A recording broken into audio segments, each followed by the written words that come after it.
and I should not be given an audience. It's a bad idea. Oh, like that, like a live episode. Yeah. That could be fun, but yeah, I would probably the first time anyone shouted something out, I'd be like, security, get him the fuck out of here. There are only 3 people with microphones, and no one else should be doing anything but laughing and crying. And welcome back to another episode of the Games Gone By podcast. I'm your host, Adam, and joining me today, as always, Austin and Jeff. Are you guys ready to continue talking about books?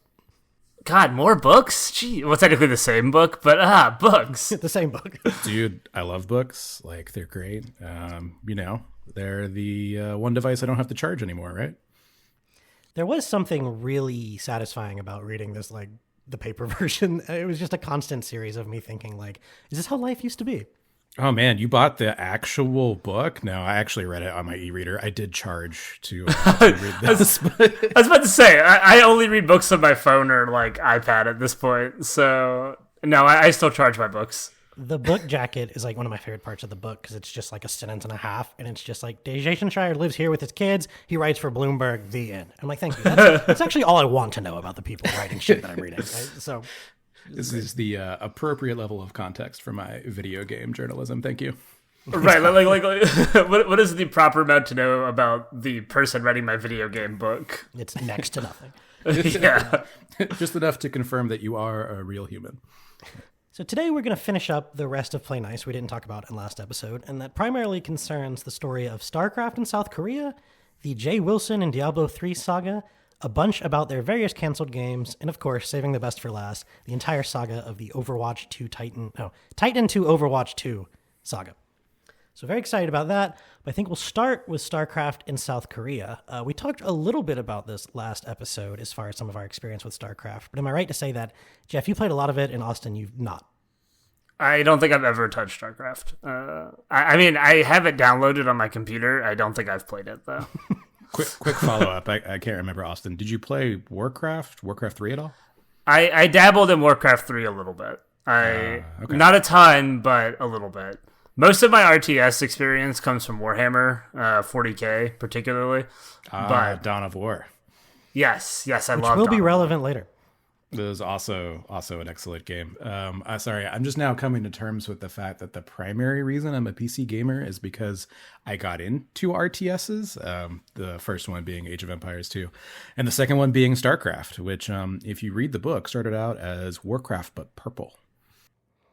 Yeah, that's a funny name for the chapter, because what it really alludes to is, basically, starting at the beginning here, the Warcraft 2 team was kind of sick of fantasy, and they wanted to do something sci-fi. So obviously, StarCraft was the immediate idea everyone had. Hey, let's take Warcraft and put it in space. But the E3 demo they first showed was kind of full of all these weird greens and purples, and people disliked it so much that halfway through, they just switched all of the monitors displaying the StarCraft demo over to Diablo 2, right? They were just like, our game sucks. That is always a tragedy whenever you put out something that you've worked so hard on and you're looking for, people to get excited about it. And then actually, no, it's terrible. No one wants to play this. But props to them for being able to pivot. I don't know if people can do that at game conventions anymore. Probably not, because they've spent $3 million on the booth. Yeah, right.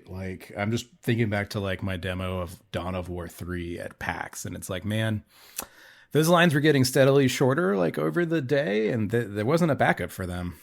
Pour one out for Dawn of War, y'all. Anyway.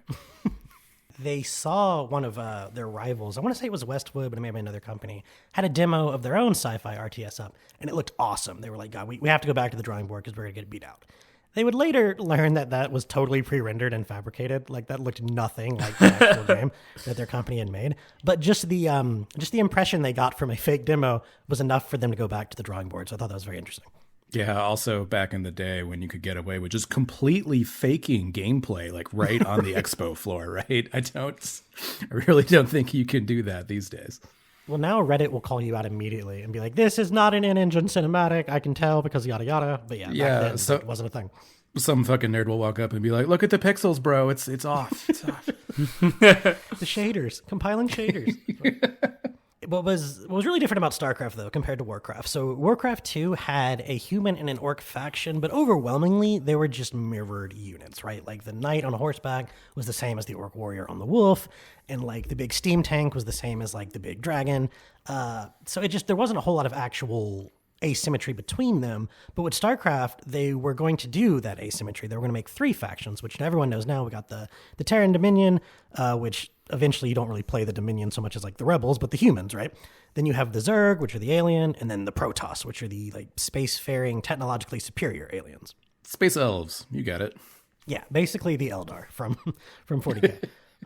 But what was challenging about this, of course, is an asymmetrical design requires a lot of balance testing. So the book was talking about how at times Morhaime would get everyone in the company, including the receptionist, to stop what they're doing and just play StarCraft.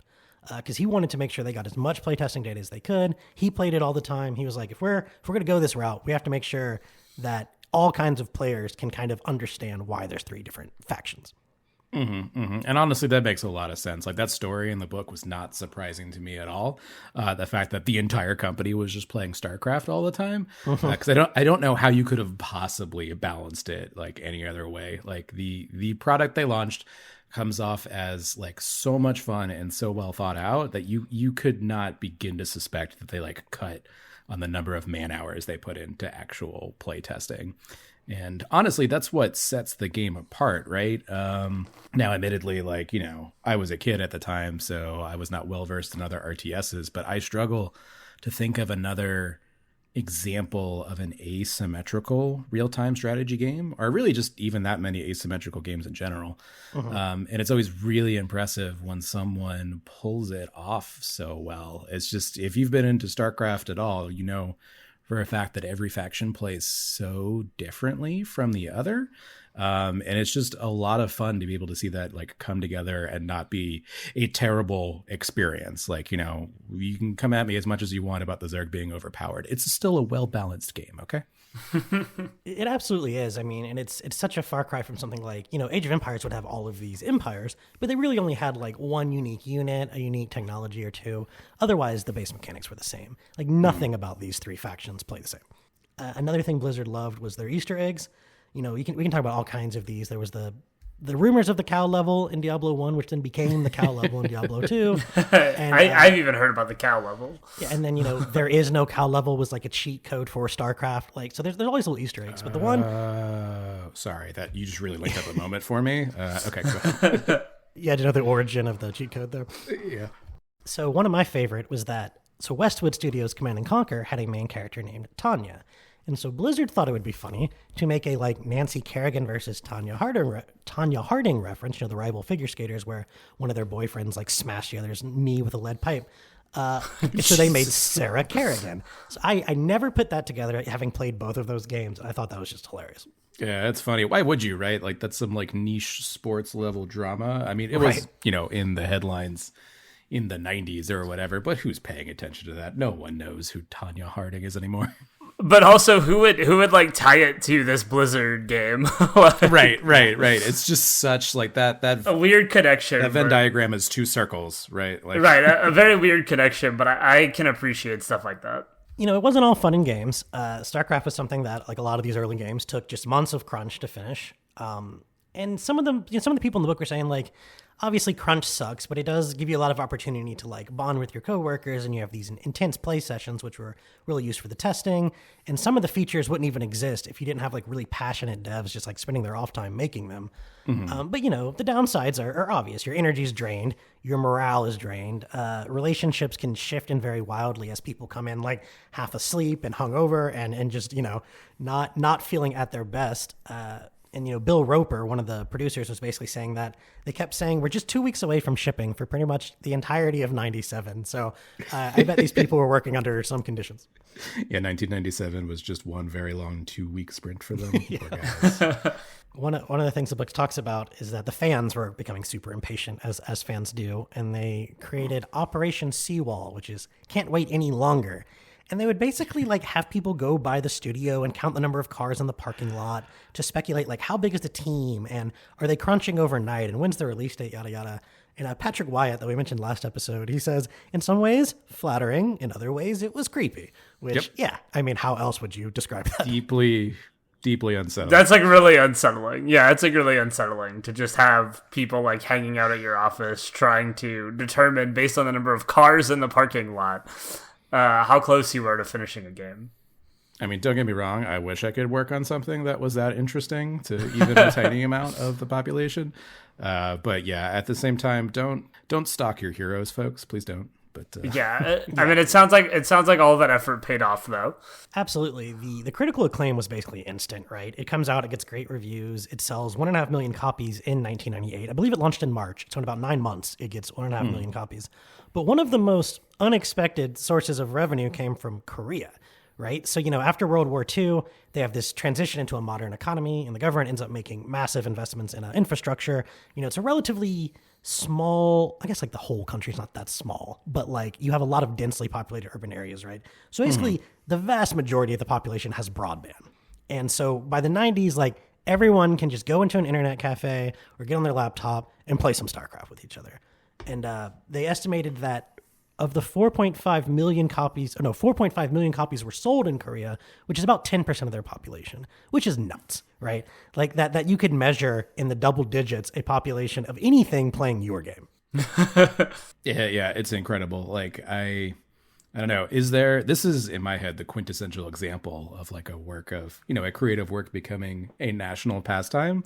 Like I don't know that you can say that has happened like anywhere else or at any other time. And like, this just demonstrates again how this book is the ultimate crossover episode, folks. Who knew that, like video games would combine with, government and cultural changes in Korea to make, one of the most profitable titles of all time. It's funny, Adam, we were talking last episode too about how we got into StarCraft, and the only reason I ended up playing StarCraft is probably because of a Korean immigrant that we were friends with. Yeah. So it's incredible to hear about like an American company producing a product and it becoming so popular on the other side of the world that part of the world like re-exports it into your life. So like there's word of mouth marketing and there's the fact that StarCraft traveled around the world for me to play it. So what you're saying is they didn't need to make World of StarCraft because they already had. Yeah. It was already everywhere. Of course, the double-edged sword of having huge success is like, how do you ever follow that, right? Like there's never been a baseball 2.0. Yeah, and that's the name of one of the chapters because I believe it's Rob Pardo basically jokes with one of the staff members at the time. He's like, "Oh, all you have to do is make the successor to baseball, like no big deal," because that was basically the equivalent of it in South Korea. I mean, everyone watched this shit, right? To the point where like the players were as big in Korea then as kind of K-pop stars are now, and that's just crazy to think about. Like we don't really have. Maybe like Ninja playing Fortnite for a couple years was one of the only things we really have as an equivalent to that. We don't really have these huge gamer celebrities, right? I feel like South Korea still treats StarCraft pretty highly. Like I feel like there's still StarCraft tournaments and things that get a fair amount of attention in South Korea still to this day. Like yeah, I'm sure. It's an impressive level of commitment to a game for sure. And that's one of the things we're going to get into is that StarCraft 2, for a variety of reasons, just never really hit the same level of popularity in Korea as StarCraft 1 did. And there's a lot to get into with that, but we'll kind of start with just how they started designing the second one, right? So the book mentions that they wanted to take the Sid Meier approach. So Sid Meier, famous for his Civilization game, among others. And his whole thing was like, when you make a sequel, about 1/3 of it should be the same. 1/3 of it should be variations on that sameness, and the other third should be entirely new. He felt this was a kind of an appropriate balance for a sequel. But what ended up happening is just a lot of the designers kind of struggled to create that last third of entirely new things. A lot of them really felt like they were scared to move outside of what was familiar with StarCraft, especially with the delicate balance of the three factions. And that's when, Pardo had joked about like, oh yeah, what are you so stressed about? It's just making the sequel to a sport, like, no big deal. Yeah, why don't you go invent a second sport? It'll be fine, let's play baseball, but, you have to totally reinvent what it means to catch a ball. Yeah, and it's funny hearing you describe that, Adam, because my first thought was, okay, so what is new about StarCraft 2? And if you sit there and think about it, not a lot. Like maybe some mission select screens. No, you selected missions in the old one. So there are a lot of specific units that are new, for sure. Sure, you knew units, but I would even you that's like part of the variation, right? All of the units are variation on stuff. So you're right. That is like the double-edged sword of success is like, how do you add new stuff to a game that is so wildly popular? Like I'm specifically thinking, did the original StarCraft have the medics? I think you got them in Brood War, right? Yep. But then StarCraft 2 had like the medic ships, which was pretty cool. They doubled as drop ships and healers.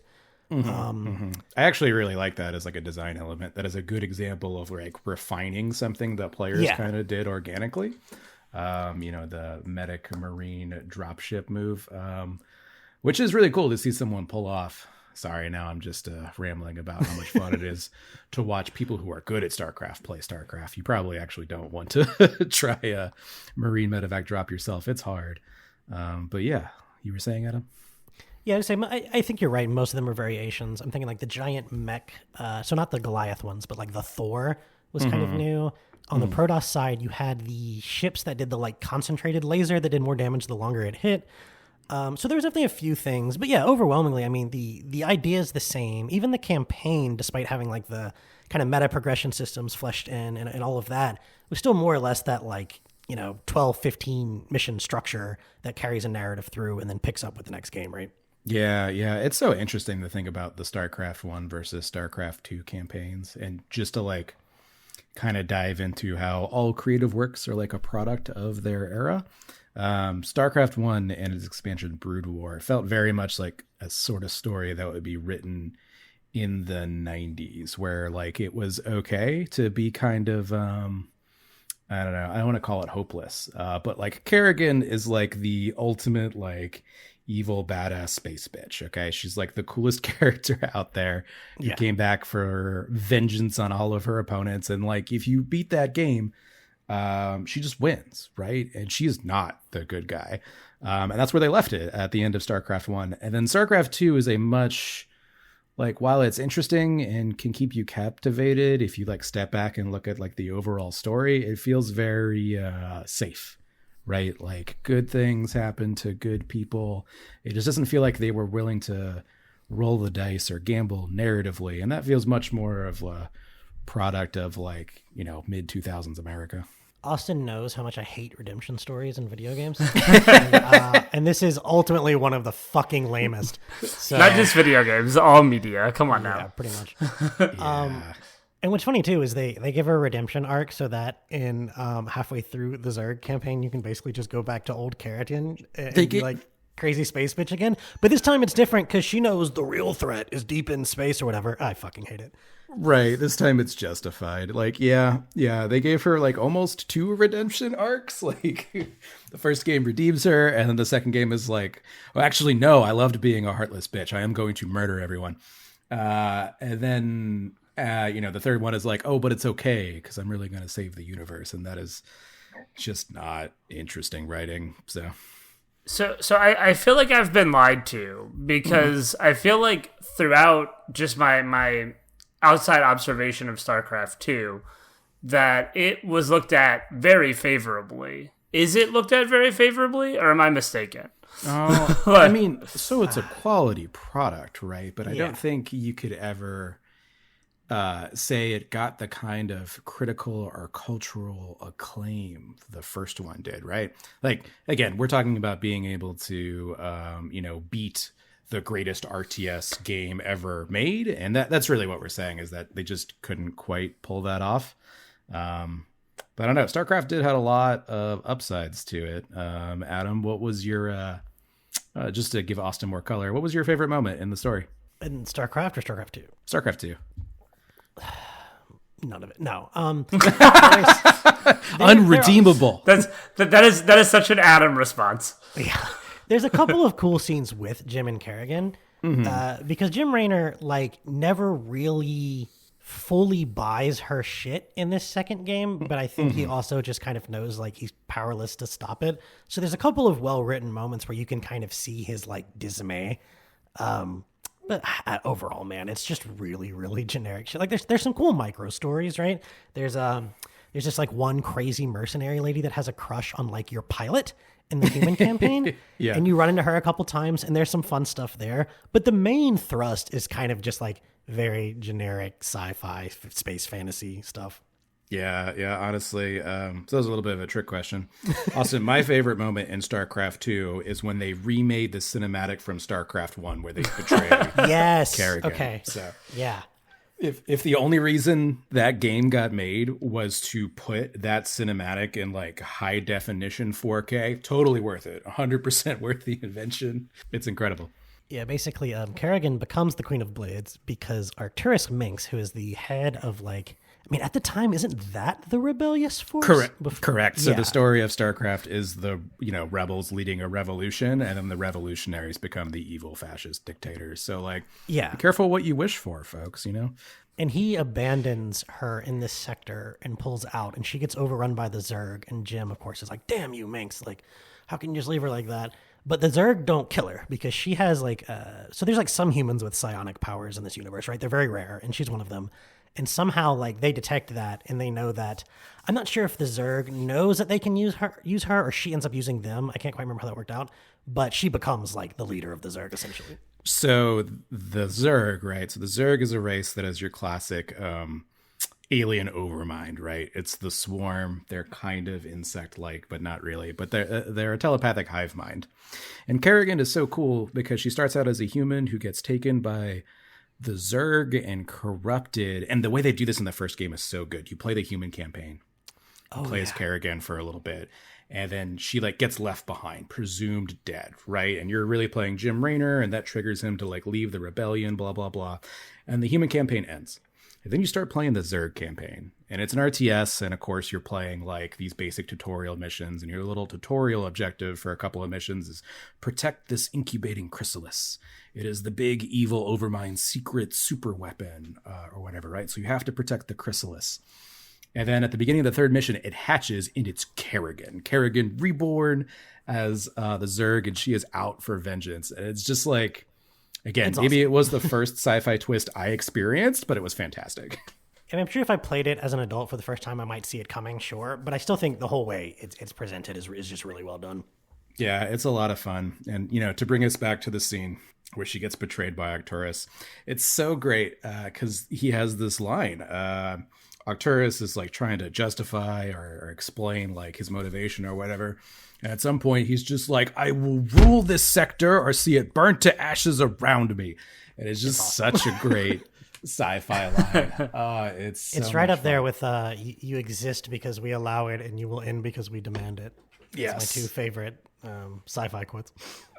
Just top-notch quality content. So like, even if you've never played any StarCraft game, just go watch that cinematic. It's beautiful. I do plan on eventually dabbling, just in between all the other games that come out every single day, it feels like. I think but eventually. StarCraft Remastered is like a totally fun place to start. I think it's super accessible now. It doesn't have a lot of those like out or in between mission like progression stuff. So I don't know if that's what would make that appealing to you. But I think playing through StarCraft 1 and StarCraft 2 is super worth your time. Mm-hmm. It's on Game Pass. I know it just came out on Game Pass, so True. it's even more accessible now than ever. So to bring us back to Blizzard a little bit, I have talked about how my favorite things about StarCraft are some of the narrative and particularly the cutscenes, right? The creative department. So by the time Blizzard is getting around to StarCraft 2, this is the payoff of them having like an in-house like animation and production team for doing all of this like incredible story-driven type stuff. But Adam, remind me, I've lost track of the narrative here. Is that one of the things that comes up in contention over time at the company is like, should they be doing all of this work, all of this ancillary work around making games that involve like having a production studio in-house?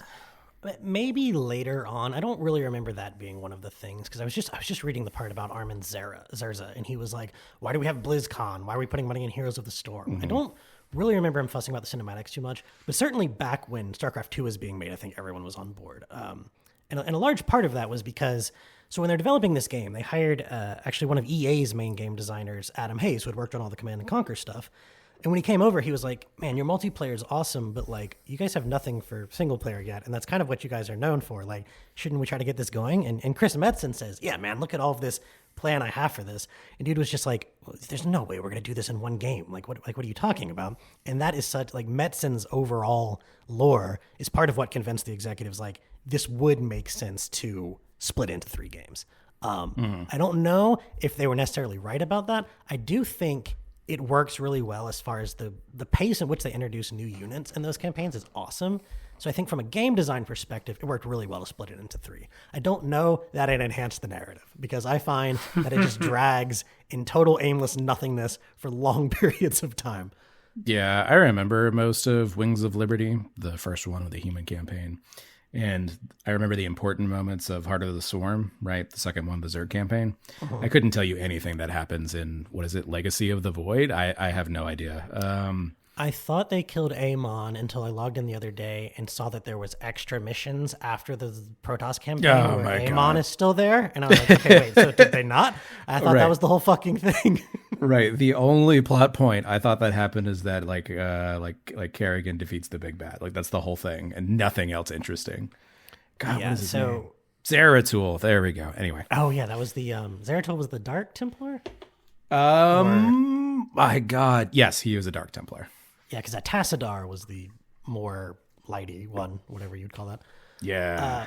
But Austin, just for a little bit of context, what ends up happening is you find out that there's basically like some Reaper-like force that created the Zerg. And they are trying to, or I think maybe in the Protoss, I can't remember, but they're making this like hybrid race that's essentially a mix of the Zerg and Protoss. And they become like really hard enemies late in the campaign. And you ultimately end up killing this Amon. He's almost like a god, right? He's definitely like a space entity. And it just becomes like really, really far away from the more grounded aspects of StarCraft 1. Like grounded, yeah. The game was about personal stories in this cool like sci-fi world with things you didn't understand, and then by the end of StarCraft 2, you're just like defeating the ancient alien race that's, you know, trying to bring eugenics to the universe. So obviously there's bad guys, and yeah, it's just not that much fun. It's whatever. What are they called? The Xel'Naga. Right, so StarCraft has the Xel'Naga, Halo has like the Forerunners, Mass Effect has the Reapers. It's just a classic ancient alien that's like, we're gonna destroy everything because that's what ancient aliens do. So speaking of Mass Effect, the book actually mentions that being sort of what spurred Blizzard's like desire to tell these better stories and have these cinematic conversations. So they saw the first Mass Effect game and they were like, okay, we can't just have the talking heads from StarCraft 1. We're going to need like, you know, not, of course they had the full on like badass cinematics like you were describing, but also just the conversations between missions would have like people's mouths actually moving and the camera would spin. And even though it does look like those kind of mid 2010s polygonal graphics, it still just sort of brought a more cinematic aspect to these like otherwise talking heads bobbing up and down as dialogue is read. Yeah, you've got like your Jim Raynor on your ship, and there are upgrades to your battle cruisers and different people to talk to, where you're like Kerrigan hanging out back on whatever the Zerg equivalent of a ship is. And, you know, you're talking to your brood master who's like, yes, what new strain of, you know, evil Zerg alien are we producing today, mistress? Like that kind of thing. Dude, the evolution missions in Heart of the Swarm are so cool. They're so cool. So I guess that's the new part of the game that we were searching for earlier. But like, man, do I have to reach back on my memory to remember those mechanics. It's just not the kind of, industry and genre defining things that they did with the first game. Yeah, I once saw someone reviewing The Frozen Throne, and the way they described it was like, Brood War cemented Blizzard's hold on the RTS genre. Frozen Throne opened it back up. That's good. So you kind of get back to the development of it. There's a few things I just found interesting through it I want to go through. There's a designer named Jason Huck, and he basically said that he'd worked on a couple other games before, but that this was the first studio where what he says is, I had to develop the confidence to say, no, this sucks. It's really easy to get attached to something. It's more important to get your ideas out quickly and iterate. That's really how you refine things. So he was saying just having the freedom to say, no, actually, I have wasted a week. That's okay. Trash this, start over, do it right, was something he really appreciated about kind of that early development of StarCraft 2. Man, nothing's ever resonated with me more reading about the behind the scenes of a company than being willing to like throw away stuff you've done and start again. Because honestly, he is entirely correct. The way you make good things is by iterating and doing something like repeatedly, right? That's how you get good at anything, is doing it repeatedly. And I don't know, my experience in the corporate world has been like, oh no, you spent all that time doing it, leave it alone. It's like, all right, I guess this is good enough. But it sucks. And you mentioning that, one of the next things I have on my list here is that so when the game's kind of getting there, but they're not going to meet the first deadline, so they tell Kotick to expect a delay, and Kotick's like, all right, cool, so how are we making up that lost revenue? And Morhaim's just like, I'm sorry, what? Like, Bro, he's so used what? to Vivendi, who would have never asked him that because they're worried about, I don't know, water. And but Activision's like, no, you're like a huge portion of our stock price, right? So this was like a huge culture shock to the executives at Blizzard that really hadn't like run into this before. Yeah, we might have kind of glossed over this. So is StarCraft 2 like the first thing they released that was like wholly developed after the Activision merger? Because like that happened with World of Warcraft. I think as far as like entirely new games, they would have put Yeah. out a couple of WoW expansions. But as far as like standalone products, I do believe that's true. Yeah, that makes sense. So the team talks a lot about like Team 1 and Team 2 and explains like how the developers were like organized internally. So for the folks that had been working on like StarCraft, this is the first time where they're launching under this new, Bobby Kotick regime at Activision. Apparently they had no idea that he's going to be like, well, okay, you want a delay, but where's my money? Which, in my view is not the right way to treat creatives. So. Well, Kotick did have Morhaim address the shareholders directly, and he had a statement which read, "We recognize that we only get one chance to make a first impression. While we could rush into a beta test and launch an inferior game, our track record has proven that there is far greater value for us and for our players in making sure that the experience is great right from the start." So I think it kind of, the way the book made it seem like is when all this stuff first starts going down, they're still kind of able to work the Blizzard way, right? Kotick's like, okay, fine, the shareholders will deal with it for 6 months as long as this game is a hit. And I think as far as their expectations, the first bit, Wings of Liberty, ends up selling pretty well. Gets great reviews, sells 3 million copies in the first month. But as we said before, it just never really takes off in Korea. And there's a really interesting series of stories as to why that is. So Jeff, you had mentioned earlier, like, when else has a cultural like creation just become or a creative creation just become like a national pastime, right? And this happened to such an extent that Korea had created an esports body. They called it the Korean Esports Association, or KESPA for short. And it had signed like $1 million deal with all these Korean networks for like the broadcasting of this game. And this was StarCraft 1, right? And back then, game broadcasting is a really legal gray area. You don't have Twitch or anything like that. And so really Blizzard feels like they missed out on all of this potential like revenue and fanfare and everything else by not being able to be involved in that. And they're determined that will not happen for StarCraft 2, right? Like they knew it was too late for StarCraft 1. We're going to make sure the rights, retain the rights to broadcast our own stuff for StarCraft 2. But KESPA had different plans. And they went through like 3 years of very contentious negotiations, and at which some point a KESPA representative allegedly said, "We're FIFA, you guys are just the fucking soccer ball." I mean, I don't know. Maybe props to that guy. Good for him.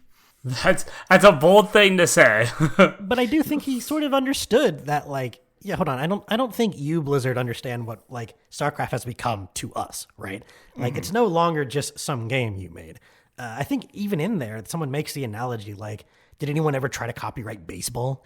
Like, right. So it's sort of the same deal. And this is the thing that's always been so crazy to me about esports, right? Like, it's a hard thing to get around because at the end of the day, the game vendor is like also the person building the stadium and supplying all of the equipment and just giving your ability to broadcast it at all, right? Like the way that you stream a Fortnite tournament today is nothing like televising a baseball game. And so it's always struck me as very, I don't know, strange and ambiguous, these relationships around video game vendors to like the streaming community and like, ever getting something like the video game version of FIFA off the ground. It's just it's crazy, and I understand where video game vendors are coming from in their interest in retaining creative rights over their work, but like, I don't know, it's just so strange. What are your thoughts, Austin? Do you ever see video game FIFA coming to life? Well, it's interesting with this because we're going to talk about it more later, but like Activision and Blizzard attempt to do that in a much more, like, they attempt to do what Kespa's doing here, but in-house and do it themselves with Overwatch League. And that kind of also doesn't really work out. So esports is kind of interesting, I feel like, where the biggest tournaments and the biggest things we're seeing these days are like the League of Legends tournaments. And I mean, honestly, StarCraft is still very popular. Mm-hmm. Like, and seeing these big tournaments, and it is very weird how these things are run, kind of like you were saying. And I don't know if anyone is going to be able to create the NFL of video games or the FIFA of video games in the same way. Yeah, we will get to the Overwatch League at some point. But yeah, spoiler alert, massive fucking disaster. I can't wait to talk about Overwatch League. So Adam, to put StarCraft kind of to bed here, is like failing to meet their expectations in Korea the reason why they finished their planned trilogy, and then like essentially no StarCraft content has ever been released again? I think more or less, right? So the way it kind of wraps up in Korea is that during those 3 years of negotiations, the Korean government, probably as retaliation for this, no one knows for sure, but probably most likely, gives StarCraft an adults-only rating and won't put it in any of their stores. So a lot of people just can't even play StarCraft 2 during these 3 years of negotiations when it first launched, right? They would eventually reach a deal, but actually, I think a lot of that negotiation was before the game launched, so it probably wasn't like too long that it was rated adults only. But even still, they would eventually reach an agreement, but it kind of seems like it was too little too late. They had kind of missed that opening window where the game was actually hyped up and no one cared. And the game just kind of kept paying more, or the country kind of kept paying more attention to the first game. Mm-hmm. Sorry, now I really want to join StarCraft tournament in Seoul. Sorry, not join. I want to go watch one. Maybe I would never. Yeah, no, you wouldn't get to the tournament though. Correct. Those guys are wild. Yeah, but as far as your previous point, so the next 2 expansions come out and they're reviewed well, but they don't sell nearly as well as Wings of Liberty, and they're not anything close to like a breakout hit. And it even left some of the executives regretting the fact they agreed to this whole trilogy thing to begin with. And at one point, I know the designers are allowed to make the Nova mission pack, which is a little bit of DLC. I think it was like free. So, and actually it may not have been free. It doesn't matter. It was like, 8-10 missions. You kind of have some unique mechanics with Nova, who's supposed to be the person in StarCraft Ghost. And she shows up throughout the human campaign a couple times. And it's like you have some more progression stuff, and you can equip your units with different items that like fundamentally impact how they play in the levels. So it's cool stuff, but it didn't really like sell super well, and it certainly didn't interest people enough for anyone at Blizzard or Activision to kind of want to greenlight a StarCraft 3.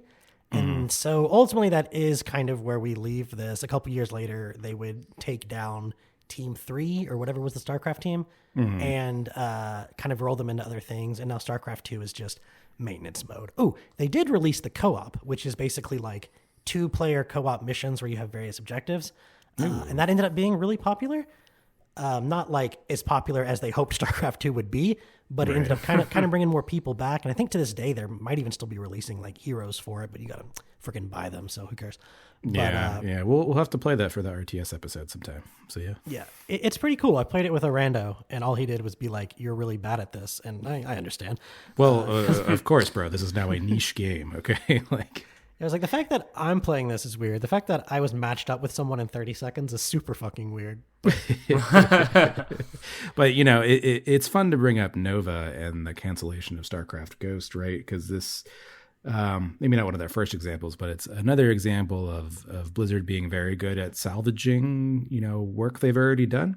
I was praising them earlier for letting creatives throw stuff away and try again. But they are also very good at taking stuff that has like legs to it, that is actually like quality, like Nova, the StarCraft Ghost is a cool character. And they were able to put it in something they actually released, which I think is a particularly interesting thing for a company to do. Definitely. And that's a good transition into the next topic we're going to cover, unless you guys had something else about StarCraft 2. Oh, I've said my piece. Okay. So yeah, StarCraft Ghosts is definitely, I would say, their most like well-known canceled project. So many of these things get canceled like before anyone in the public knows about them, right? But StarCraft Ghost had been tossed around between like a couple of different developers. I think the first one was called Nihilistic, and the second one was, I have it here, Swingin' Ape Studios, which I've never heard of either of them since. That's a great name, though. That's a great name, though. Swingin' Ape Studios. My first thought was like, was that the Ape Escape guys? Because it should have been. Right? Like... Yeah, but basically they were like, hey, at this point in time, this would have been like, a few years after StarCraft released, third-person shooters are becoming a big thing, right? So this is kind of before the modern era of first-person shooter dominance. There were a lot of these third-person ones coming out now that 3D graphics were a thing. And they were like, oh, this is awesome. We should get into that space. We can do something with StarCraft. And it kind of just bounced between a couple studios, and it never really met like the Blizzard standard for quality. And eventually it was just canned entirely. Which again is a good thing. Like much better. Yeah. I much rather StarCraft Ghosts never see the light of day than to, I don't know, have to constantly hear people dunking on it on the internet or something. So. Yeah, it's always better to just cancel a bad product than to release it anyway, and it tarnish your reputation. Yada, yada, yada. That might not give you the biggest returns on capital in the short term, but in the long term, it protects brand value. That's well, also, if it's also really bad, it's probably not going to sell anyway. So, which is interesting because I was just thinking about how like Discovery took the opposite approach by just like outright canceling movies that were almost done. But I guess there's different ways to approach that. That's probably tax write-off stuff there. True. So I would say the other most famous canceled game from them was Warcraft Adventures, which was going to be a point-and-click adventure game similar to like your Myst or Escape from Monkey Island, one of those things.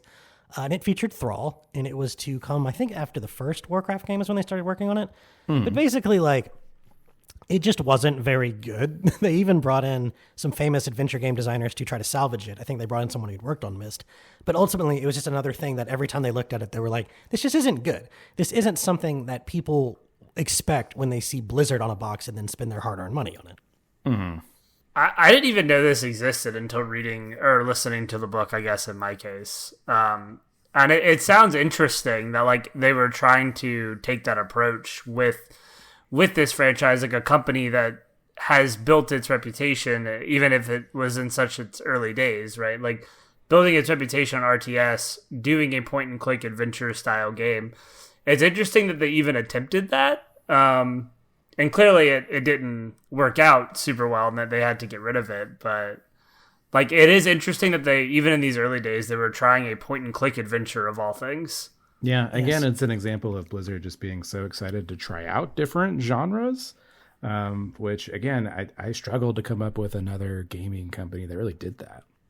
So Riot Games has made like a handful of spin-offs, right? And there was one called Ruined King that I played a couple years ago, and it brought in like the lane mechanics, and that basically you would have your party members in one of the three lanes, and it was sort of like top, medium, and bottom, and each of them had like, so medium was sort of your standard combat, and then the top would be like you did more damage but moved slower, and the bottom was the opposite, and you could kind of. So I thought it was interesting that they took something that really you would think, how would you possibly put MOBA lanes into like a different kind of game, and still kind of kept it like faithful. And I thought it was really cool. And I remember playing that and thinking, God, why has Blizzard never had the idea to spin off one of their IPs into like a whole different genre? And it turns out they did 25 times. It just never once, not once, did it work out.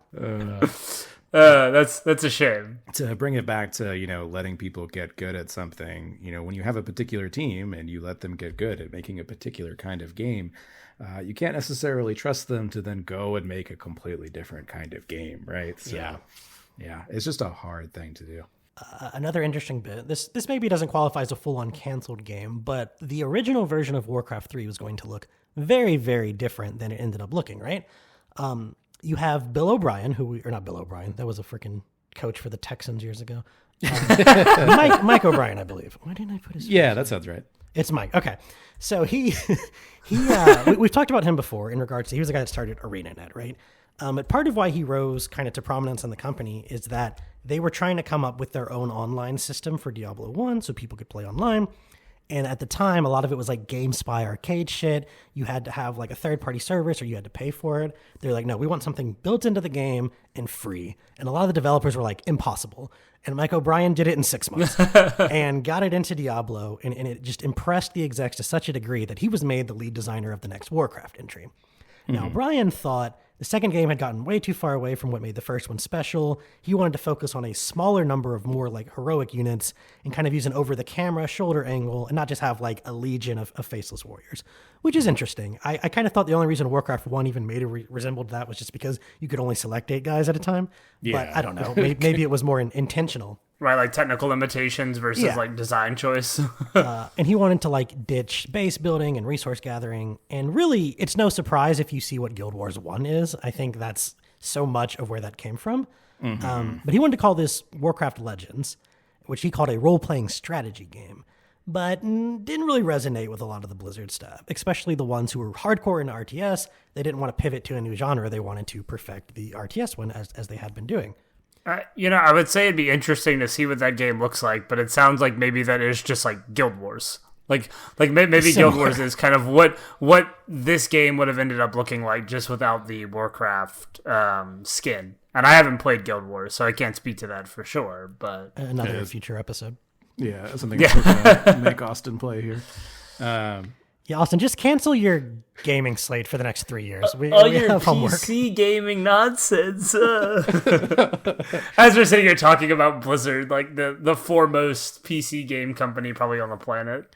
So Chris Metzen and Rob Pardo basically get together and go to Mike Morhaime, and they're like, yeah, you need to remove O'Brien from this project because the way he's leading it, like no one really wants to work on it. And Morhaime kind of agrees, and he says, you know what, O'Brien, you can lead a new project. But Morhaime also like shot down the next project, and he also didn't like O'Brien's idea of turning Battle.net into a storefront for non-Blizzard games. Like we almost got Blizzard Steam years before Steam, which I think a lot of us are probably thankful that it's not in the hands of like, I don't know, what would just be Microsoft now? So Yeah, it would be. No, everyone should, thank their personal god that the first gaming store wasn't brought to market by Activision Blizzard. Okay, like no, thank you, Valve. Thank you for getting there. I mean, at the time, it would have just been Blizzard. To be fair, True. And maybe that would have changed timelines to where they stay independent. Or I guess they weren't independent, but they weren't under Activision. But who knows? A lot of historical speculation here. But the end of this little saga is basically just O'Brien was not happy with this, interpreted it as a huge betrayal, took Patrick Wyatt, who we've mentioned a couple times, and another veteran programmer, Jeff Strain, and they formed ArenaNet, which is still kicking to this day with, I think, a Guild Wars expansion just released this year. The Guild Wars 2, sorry. Oh, okay. I was like, what? They brought back the OG game? Guild Wars Classic, let's go. Actually, oh my God, you know it's coming. Someone write him a letter right now. Is that somebody like feverishly typing in their computer? Guild Wars Classic. Yeah, me. Okay. Right. So I like that story because what it ultimately is like the only example of Blizzard just being like wrong about the individual and scaring them away, and them going on to actually make a successful studio. Because every other time someone threatened to do this, it was either like the Refugee studio where those guys literally came back to Blizzard the next year, or like the Condor guys who would make the disaster that is Hellgate London, and then one of them would make Torchlight. But not even the third one because their company was bought by someone else. So I do think the Bill O'Brien saga is just kind of cool because it's like the one success story of like the former Blizzard devs. Some other canceled games of note, there was a guy who actually, his name was Dwayne Stinnett, and he had started the cinematics department at Blizzard. He's the one that kind of convinced them to make it because he was pointing out that Command & Conquer was doing all these goofy cinematics in their game. Well, they went with the weird live action ones, a la like Rebel Assault. Blizzard decided to just keep them animated. I don't know. That's a real good piece of nostalgia right there. The live action video game cinematics. That shit was so goofy. Dude, if you haven't played Rebel Assault 2, just go Google Rebel Assault 2 cutscenes. And then that was the state of like PC gaming cinematics for a while there. It's so interesting. It really is. And like now it just looks so fucking corny. But at the time, they kind of were thinking like, oh, we're going to make it look like a movie. So, it made sense. So the founders agree to start the cinematics department, and eventually, much like O'Brien impressing them with something, he gets put on a project called Nomad. And he basically envisions this kind of being like those original XCOM games. You have a squad of people, I don't think he even got to the point of like what universe it was set in, which was kind of part of the problem. Is a lot of these games they were able to pitch to executives as like, oh, it's like this, it's like that. With Nomad, he was like, I don't know.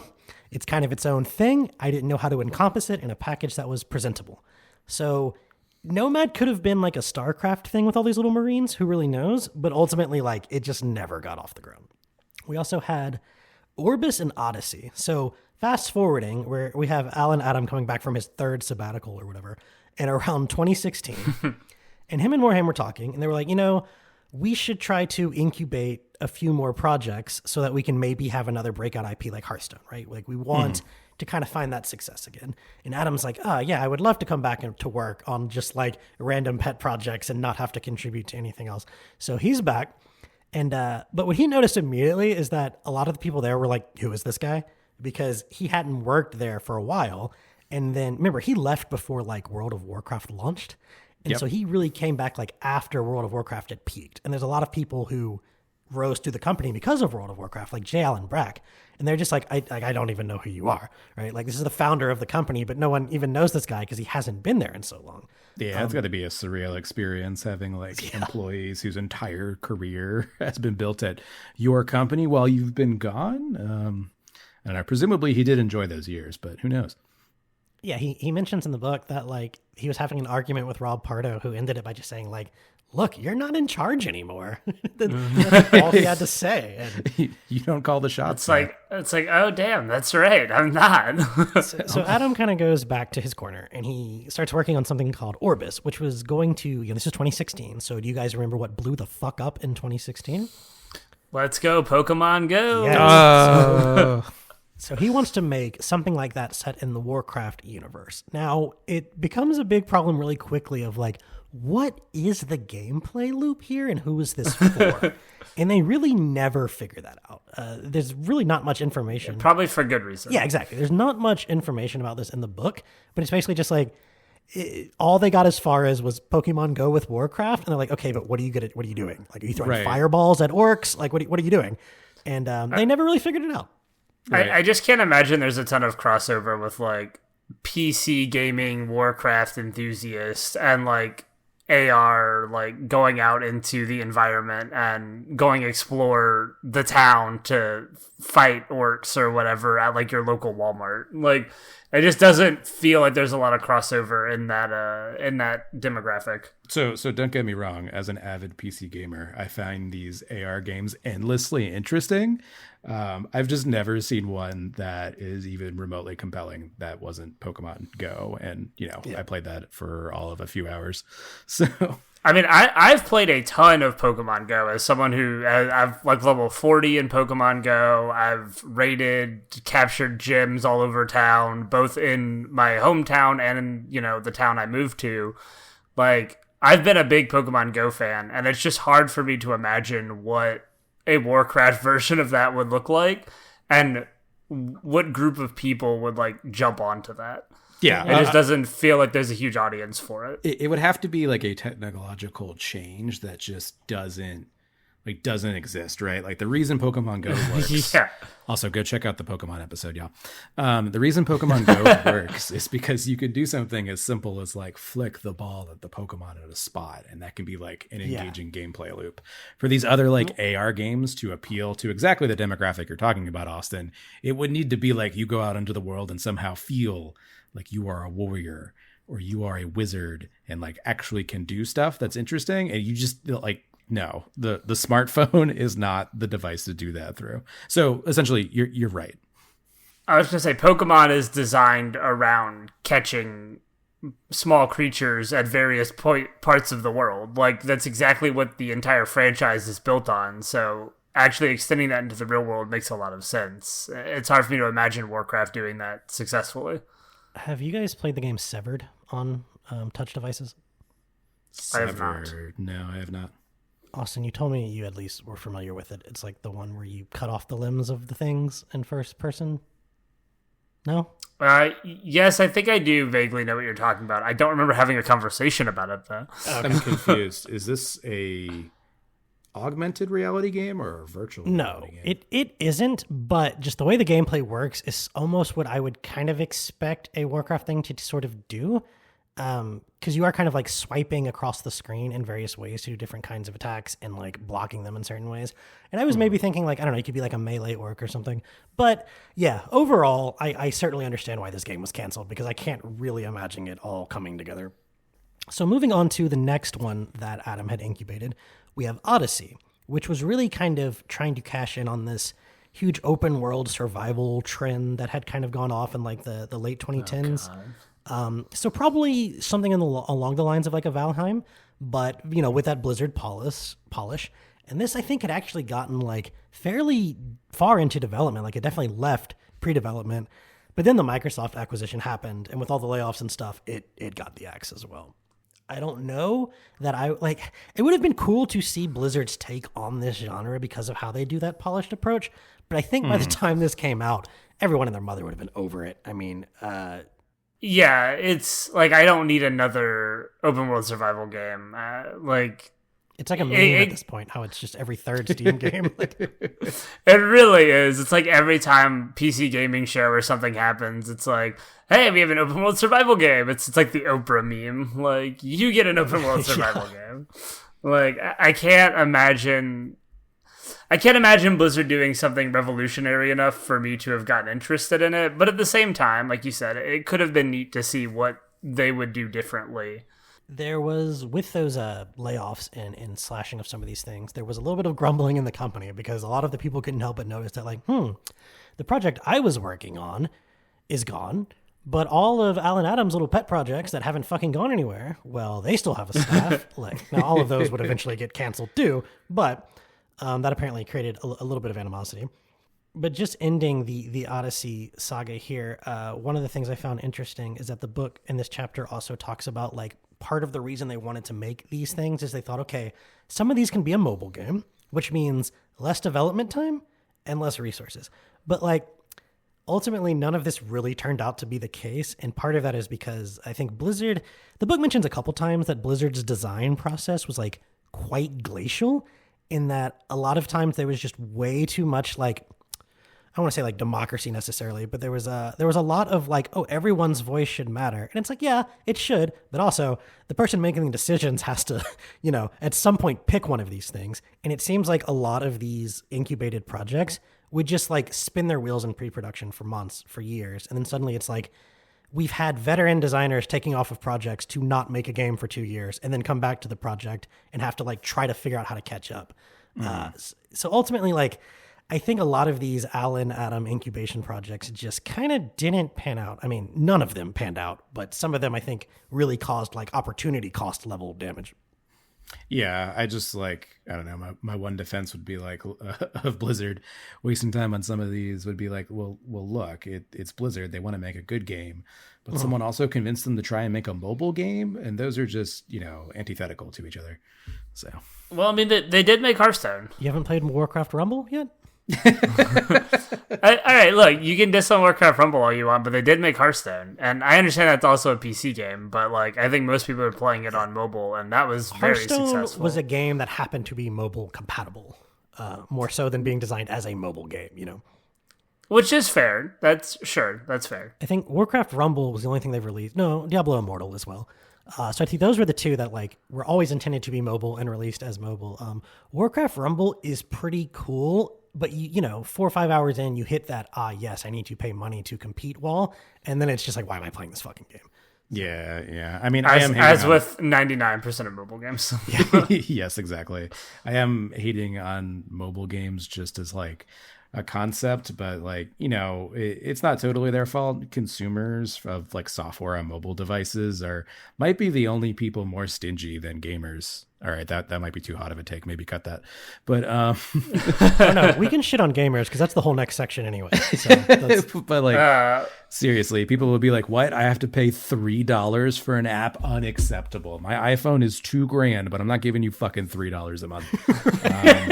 So there's just like no way to make money publishing quality products, quality video games, just on mobile platforms. At least not today.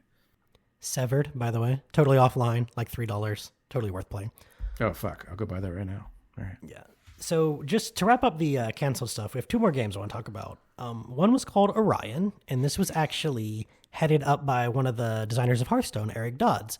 And he wanted to make a mobile RPG with like asynchronous turns. And the problem that they had was that when they would actually play it in the same room and they could take the turns back to back really quickly, people loved it. They thought it was really fun. But their whole idea was that you would kind of, you'd be in a bunch of matches at once and you'd kind of play them throughout the day, like, on your break at work or whatever.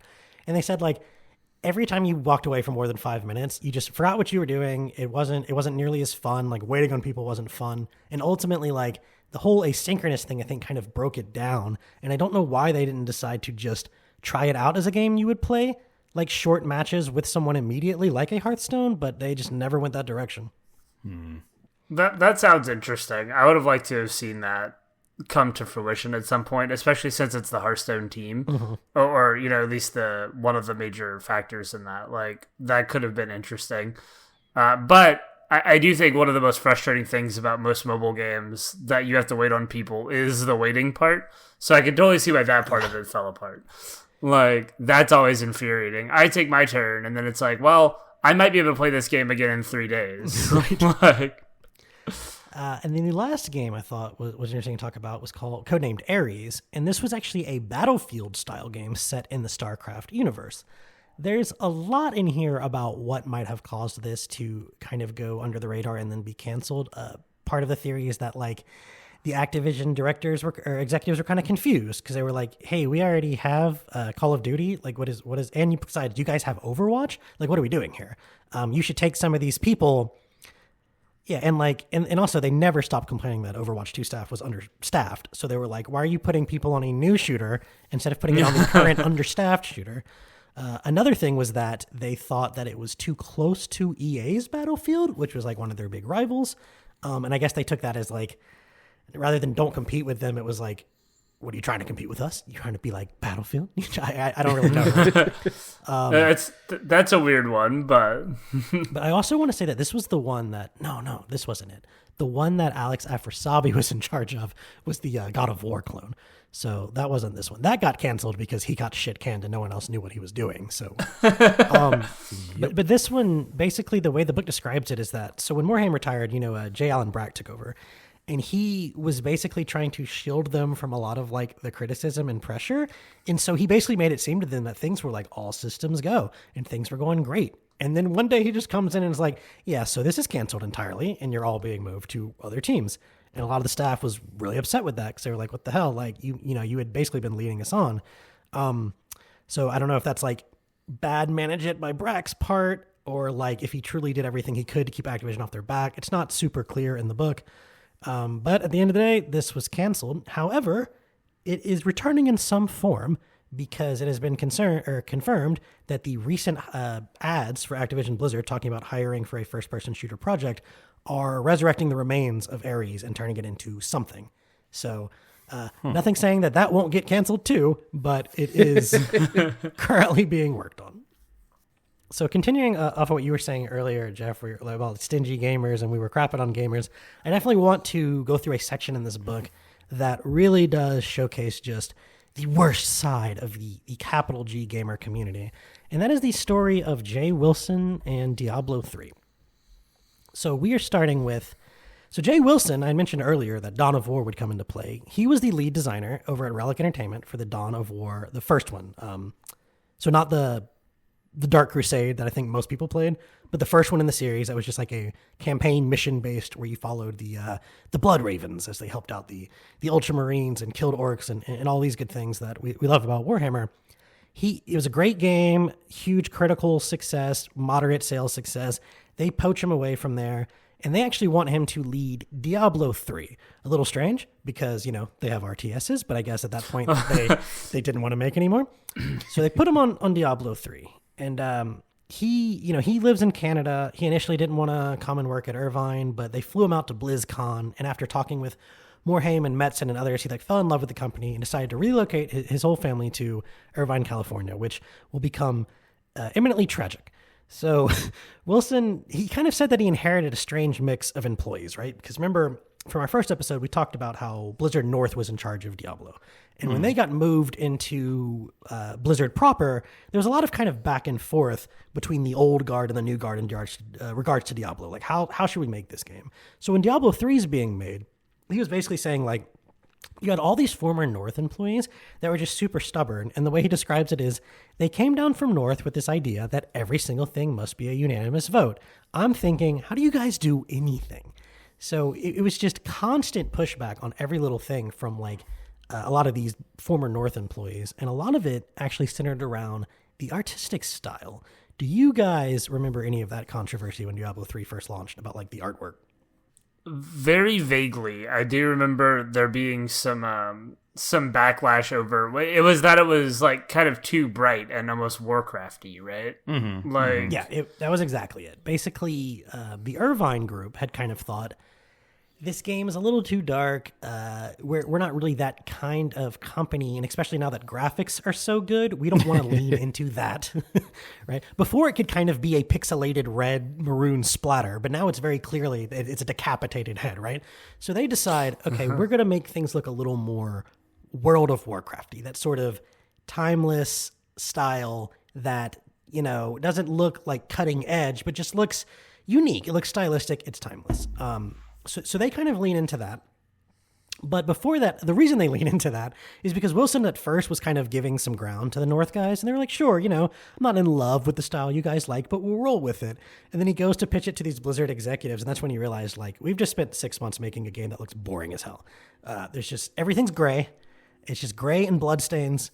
Kind of reminds me of all those like MMOs that came out after WoW that were all just like earth tones, like fucking Vanguard and Fallen Earth and all that crap. Just really not understanding what makes the game visually appealing. So they rework all that. They release a demo at BlizzCon in 2008. And, you know, most players seem excited about the game. But of course, like I was mentioning before, all these guys are coming out of the woodwork saying, this looks too childish. This looks too bright. Like, ultimately, Diablo is like a dark gothic franchise. Like where is that? And something I thought was funny from that is that he often had to argue with the staff and bring up examples of when Diablo 2 did do certain things. So like the North staff would say, why are there human enemies? There should only be demons and there shouldn't be any humor. This isn't like a funny universe and everything should be dark colors. And he would have to dig up samples and be like, dude, here's human enemies in Diablo 2.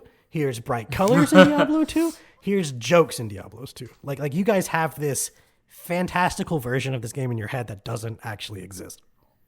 One of the lead artists' name was Jason Schrier, and he was so frustrated with the art style of Diablo 2 that Diablo 3, that he kept rejecting applicants who weren't huge fans of Diablo 1 and 2.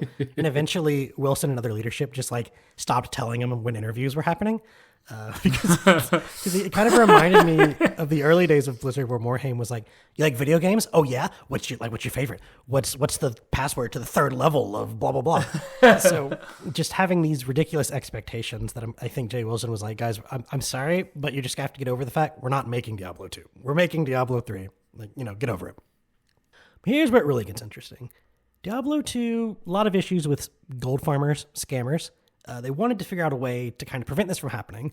And Wilson ends up hiring this business school grad named Vlad Coho. And he's like, your entire job is I want you to devise a system of trade that will get around this, right? And this guy takes it super seriously. He spends like multiple years traveling the globe, studying like anti-money laundering laws in certain nations and looking at all these different economies. And what he kind of like always comes back to is the idea that like, no matter what we do, someone is going to create a third-party site where they then sell all this for real money. And there's just nothing we can do about that. Except, what if we make real money a part of the equation? We just beat them to the punch. We control that. And we'll get a little bit of a cut, but ultimately, like, he was clear, this is not a revenue driver. That's not what this is about. This is entirely to make a functioning in-game economy. He was super proud of it. It said, like, this is the first game to have an open-loop commerce trading system. And he thought players would eventually grow to love the auction house, and maybe even some would make a few bucks on the side. And that is not what happened. Oh, my God. Not at all. No, he didn't. I mean, I'll be real. This guy's job actually sounds like a lot of fun. Like, I wish I could have been that dude traveling the world, deciding how to implement game mechanics that reflected the the real universe, how things actually went. Because that's all That's all I'm really looking for, right? I'm a simulation like fan at heart. Like I just want real life, but like a lot easier. So Sounds like this dream job didn't pan out for him the way he would have hoped, though. I'm just saying that I'm glad he got to enjoy some years doing interesting stuff before the cheapest type of person on the planet came for his head. Maybe literally. I don't know, Adam. How did that pan out for Vlad here? Well, fortunately for Vlad, he didn't really stay in the gaming industry. He wasn't, a gaming industry long stay. So he kind of just went back to what he was doing. But if only the same could be said for poor Jay Wilson, which we'll get to in a minute here. Because as I was saying, the launch was a disaster, right? You had the infamous Error 37, which was literally just like server shortages, because somehow after World of Warcraft, they still hadn't learned that like whatever they think people are going to line up in numbers, you got to double that, right? There were issues with the loot system. The hardest content was simply not rewarding enough, which would have been kind of a problem on its own, that the in-game didn't feel satisfying.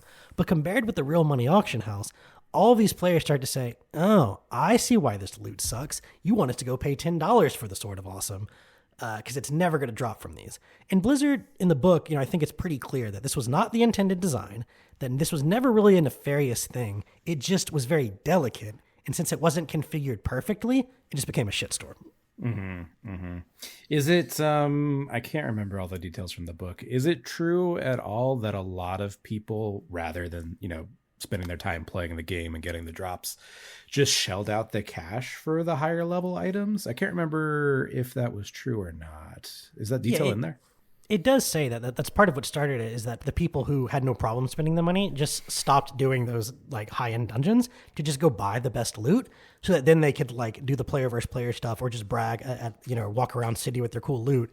It basically felt like because people were so willing to do it, that Blizzard intended for it to happen this way. Yeah. So I guess Vlad like underestimated the wealth of the bourgeois and then accidentally created a proletariat that came for them. So are you just like begging me to use the sound drops? Like, are you disappointed that I haven't, or what's the? I'm just pointing it out. It sounds like he, despite all of his thoughtful work, just immediately made a two-tier system where poor people had to toil, and the vast number of the vast number of people who are willing to drop $10 on anything just would buy items instead of playing the game. Although, but it sounds like some fucking commie gobbledygook. Correct.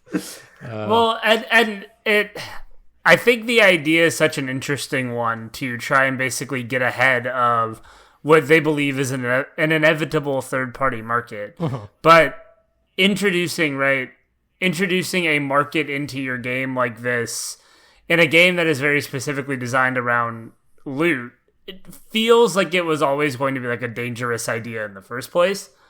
And it would have maybe just made more sense to let the third-party market happen. Yeah, I very much agree with Austin. Like, I did play a lot of Diablo 2 and very little of Diablo 3 or 4. But, like, all I can think about of that game is, like, I guess leveling up your character and then clicking to get loot.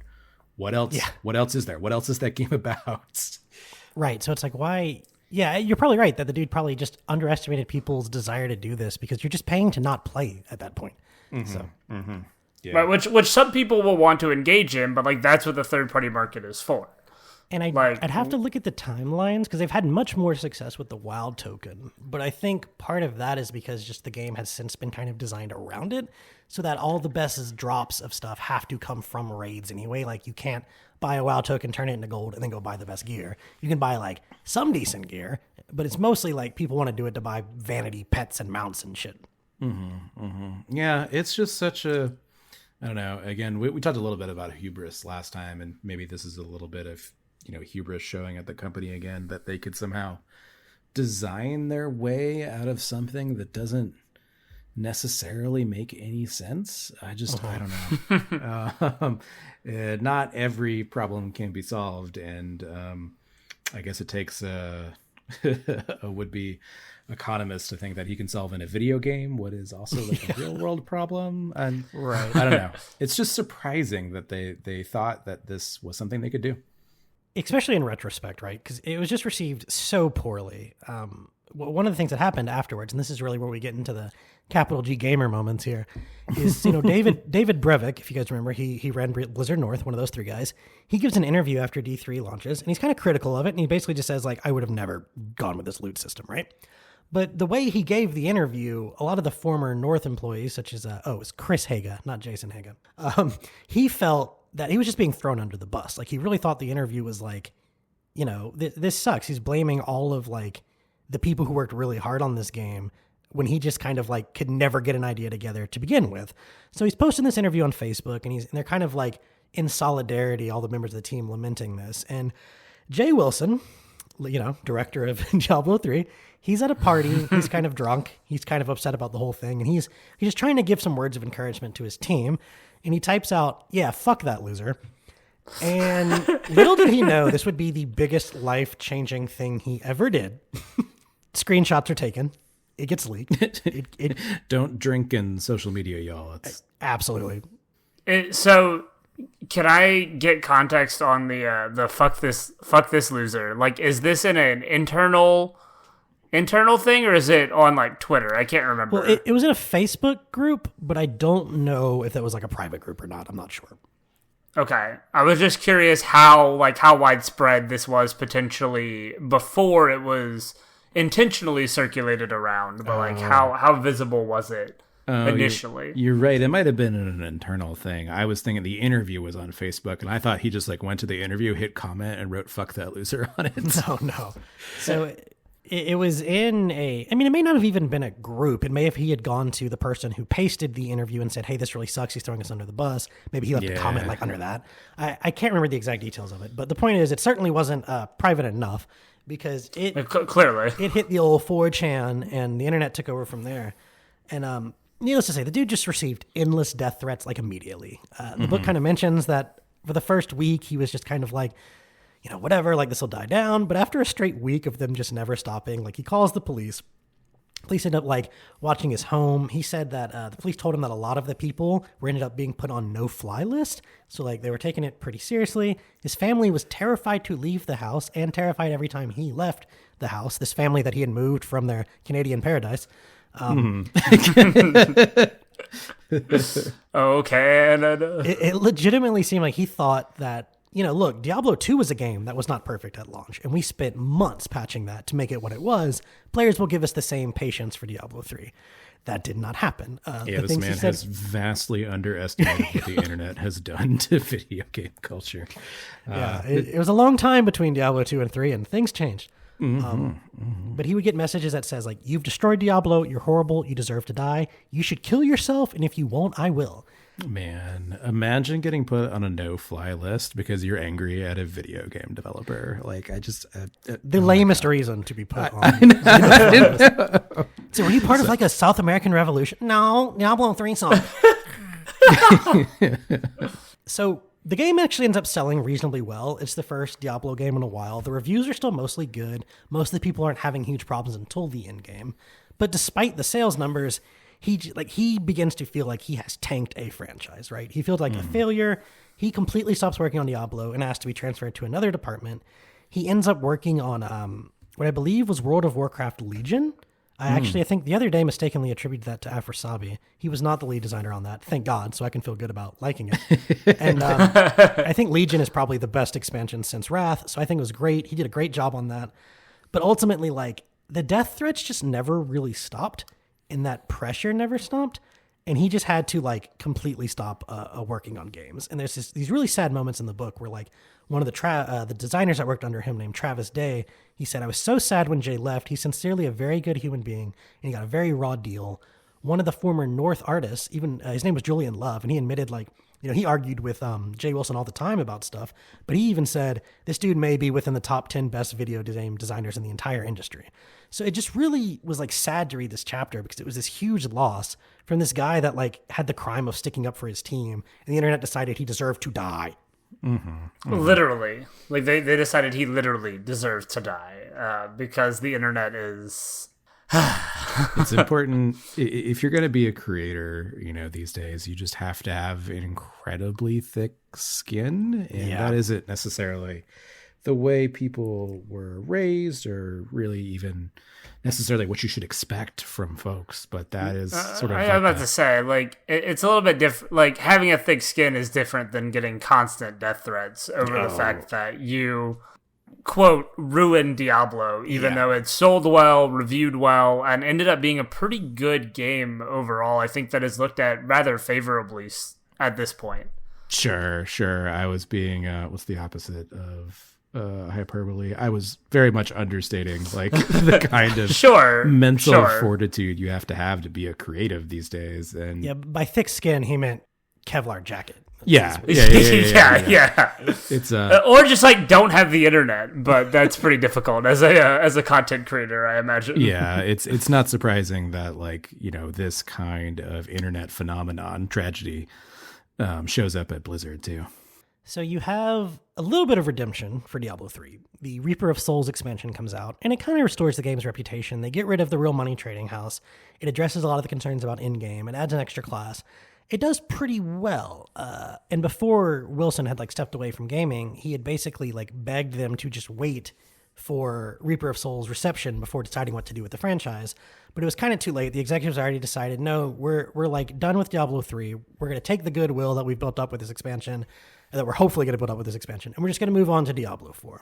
They would later admit that this was a foolish move because they really had turned the game around with Reaper of Souls, and it would have been better to build upon it. All they ended up doing was releasing, like they had like an internal game jam at some point where someone basically made a Necromancer class. Everyone thought it was so fun that the team spent the time to introduce it to the game. So they make this update called Rise of the Necromancer, and everyone thought it was like, oh, is this going to be like expansion 2? No, it's just a class for $15. And I'm sure it was like really well done, but that was kind of disappointing for the player base too. So it was like the goodwill they had built up, they then kind of lost by not, you know, making that second expansion that everyone was expecting. Mm-hmm. So Wilson spends a little time working on Titan. He gets together with Mike Booth, who was the former lead designer on Left 4 Dead. So Blizzard got him away from Valve, and they pitched an idea for a game called Avalon. It was kind of to be like, they were going to do the Blizzard treatment on Minecraft. And they were greenlit to develop these prototypes, but ultimately, like, these death threats, which never stopped, and the failure of Diablo 3, it just really took a toll on him. Wilson starts experimenting with drugs and alcohol. He starts, like, ruining his marriage, and he kind of realized, like, I just have to quit this before, like, my whole life is ruined. He would eventually get diagnosed with bipolar disorder after checking himself into a mental hospital. So, yeah, really fucking sad chapter. If not for the, you know, fucking Captain Touchy Hands in the other chapter, it would probably be the saddest chapter. And it's just like, it just makes me so mad, man, because I just can't put myself in the head of anyone who would ever send messages to real people about something they didn't like. Like, I remember I fucking hated The Last Jedi, and I made several tweets about it, but never would I like tag the actors or something, because like, what are you doing? Like, what are you doing, you psychopath? Like, oh, yeah, that's just such misdirected anger, right? Like, I have a lot of choice words for J.J. Abrams. I'm still mad about Lost. Yeah, the weird hating on, like, the actress who played Rose and that kind of thing. Very strange. Well, it's all just, right, to kind of go a little bit broader scope, it's all just the, like, kind of parasocial relationships that the internet has crafted with everyone being so immediately accessible, and every creative and every developer and every, you know, director reaching out to the audience directly, and by kind of building that relationship with the audience, there are some positives to crafting that kind of one-on-one connection with your audience, but unfortunately it also comes back with an audience that is so very difficult to please at all given times for anything ever. And because of it results in things like death threats for media that you don't like, which is just, it's absolutely absurd and really kind of disgusting. Like, I think it's kind of disgusting. It's exactly, it's 100% disgusting. You're correct. In a world where like there are obviously things that are important and matter, I promise you, your choice of entertainment media does not. Yeah. I don't know. Right. Like if you don't like it, don't play it. Yeah. Just go pick something else up. You don't have to like. It really is that simple. You don't have to threaten the developer with death. I promise. Like, not to take us on a total aside here, but is there a game with couch co-op that is known for a toxic player base that just doesn't exist, right? Like, I'm sure there's some awful Smash Brothers players at the pro level, but like, that was my first thought too. Was like, oh, what about Super Smash Brothers, Brett? I mean, there's probably a lot of fighting games that have like relatively toxic fan bases, but the thing is that I don't know if that's true, right? So I'm gonna put this out here. This is our hypothesis. We need to prove sometime, right? Like, bring back couch co-op and local multiplayer, so that your fans can meet other people and be more normal. All right. I will shout out Morhaime has teased the game that his new studio is making, and it is a couch co-op experience. So that thing is coming. Oh, right. Yes, I need to download that. What was it called again? Well, I don't think it's out yet, but he's got like phone integration to that, right? There's supposed to be like mobile integration or something. Well, right? What it basically is it's some type of like board game-esque system, in that you are making all of your moves with your phone, but you're all staring at the same TV, right? Yeah. And got it. And that phone not only has like the moves, but it's basically like, that'll be where all you read what your abilities do and yada, yada, yada. It sounds kind of like almost like a Jackbox type integration, like Jackbox Party Pack. Yeah, same like overall multiplayer concept. Right. Obviously, like, I know it's a different type of game entirely, but just like a screen with something happening, and then you play, you interact with your phone as kind of the main controller. Yeah, 100%. Capturing the kind of like Jackbox like community like moments. Like, I always thought that was a very fun set of games to play with friends. So capturing that with a more, I don't know, serious or in-depth game, that would be a lot of fun. Yeah, I'll definitely keep an eye on that, because obviously through reading this book, Morhaime feels like the driving force of Blizzard's creativity in a lot of ways. So I'm curious to see if he can replicate that outside of Blizzard. Yeah, and just in this saga here, Wilson ends up leaving Blizzard in 2016, and he returns to Canada with his family. And I looked at his LinkedIn, and I can't remember what he's doing now, but it is not until 2024 that there is something on his LinkedIn since 2016. This man just left games for 7 years because of the fucking psychos that went after him and his family. So you know what? We hate capital G gamers is the point of this little section. The capital G gamers, and like a salute to Jay Wilson for making some of my favorite games ever. And that I'm very sorry he had to go through what he did. Mm-hmm.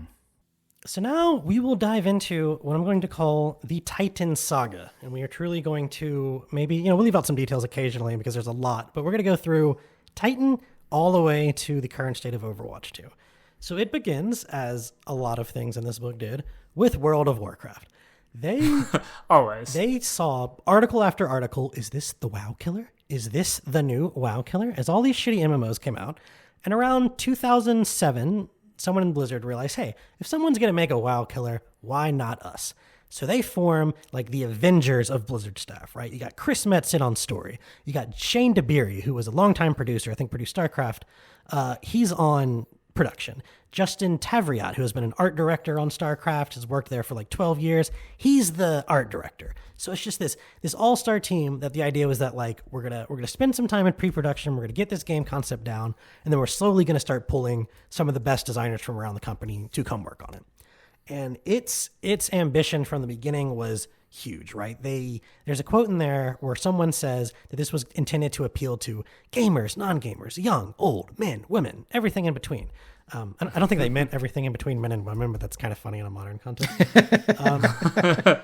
But like, as we all kind of know, when you attempt to appeal to everyone, you appeal to no one. And this is, I think, something they started to run into. And the first big idea was, hey, there's going to be two sides to this game. In the daytime, it's going to be almost kind of a Sims-esque like life simulator. You're going to be like a normal person who works like a job of some sort. But then when the moon rises, we're all alter egos. And that's when we go out and do our fun, action-packed, what you probably think of more as like an MMO combat kind of game. So far, seems kind of interesting. But there's something that I thought was really interesting that Morhaime allowed to have happen. And that was allow Rob Pardo and Chris Metzen to work on the same project. Because there ends up just being all of these staff stories in there about how these guys could just argue for hours like divorced parents in front of the other staff. You'd have people just like kind of smiling at first, waiting for it to end, realizing it's not going to, and then just like packing up their stuff and leaving, because these two could just go at each other like nothing. Have you guys ever had the misfortune of being in a workplace where there were two people like that? I thankfully have not. Not like that, at least. Oh, not that acutely, right? Maybe, but they were all much, much dumber than this situation. So. Yeah, I don't think my current job has this exactly, but there are definitely times where like two members of management are just like yelling things to each other across the hallway, and there's like 6 people in between them at cubicles and stuff, and you're just like, what are you guys doing? There's teams, there's the 15 feet you could walk to the other's office. Like what are we doing here? I've definitely seen my CEO punch a hole in the wall before, and that's when you know you're not working at the right kind of company. Yeah, that does not sound good. I love this quote here that from a StarCraft 2 developer that just says like, Metzen would say it should be pink, and then Pardo would instantly say it should be blue, because only an idiot would make it pink. Yeah. Like, just the utter like contempt of every idea just because the other person had said it is definitely a good spot to build your game from, I think. Solid foundation. Yeah, it definitely seems like the right team to put together. And it really does just become an issue immediately, right? One of the things the book mentions is that this core concept of the alter ego and the daytime worker, they couldn't even agree on what that should be, right? Metzen was like, it should be kind of like the Avengers. Like, these people are superheroes. They're larger than life. And Pardo thought, no, that's played out. Like, they should be more of like secret agents, right? It should be more of a kind of more average sci-fi setting, not a like over the top far future setting. And so one of the developers mentions, quote, the core fantasy was constantly changing. And that's what Metzen does. He's the lore guy. And even he couldn't like decide on something and stick to it. And if he did, Pardo would overrule him. And it was just kind of a mess from the start. The day side of things never really progressed beyond these isolated mini games, right? It's like, oh, cool. You came up with this cool like pizza making mechanic or fishing or whatever it might be.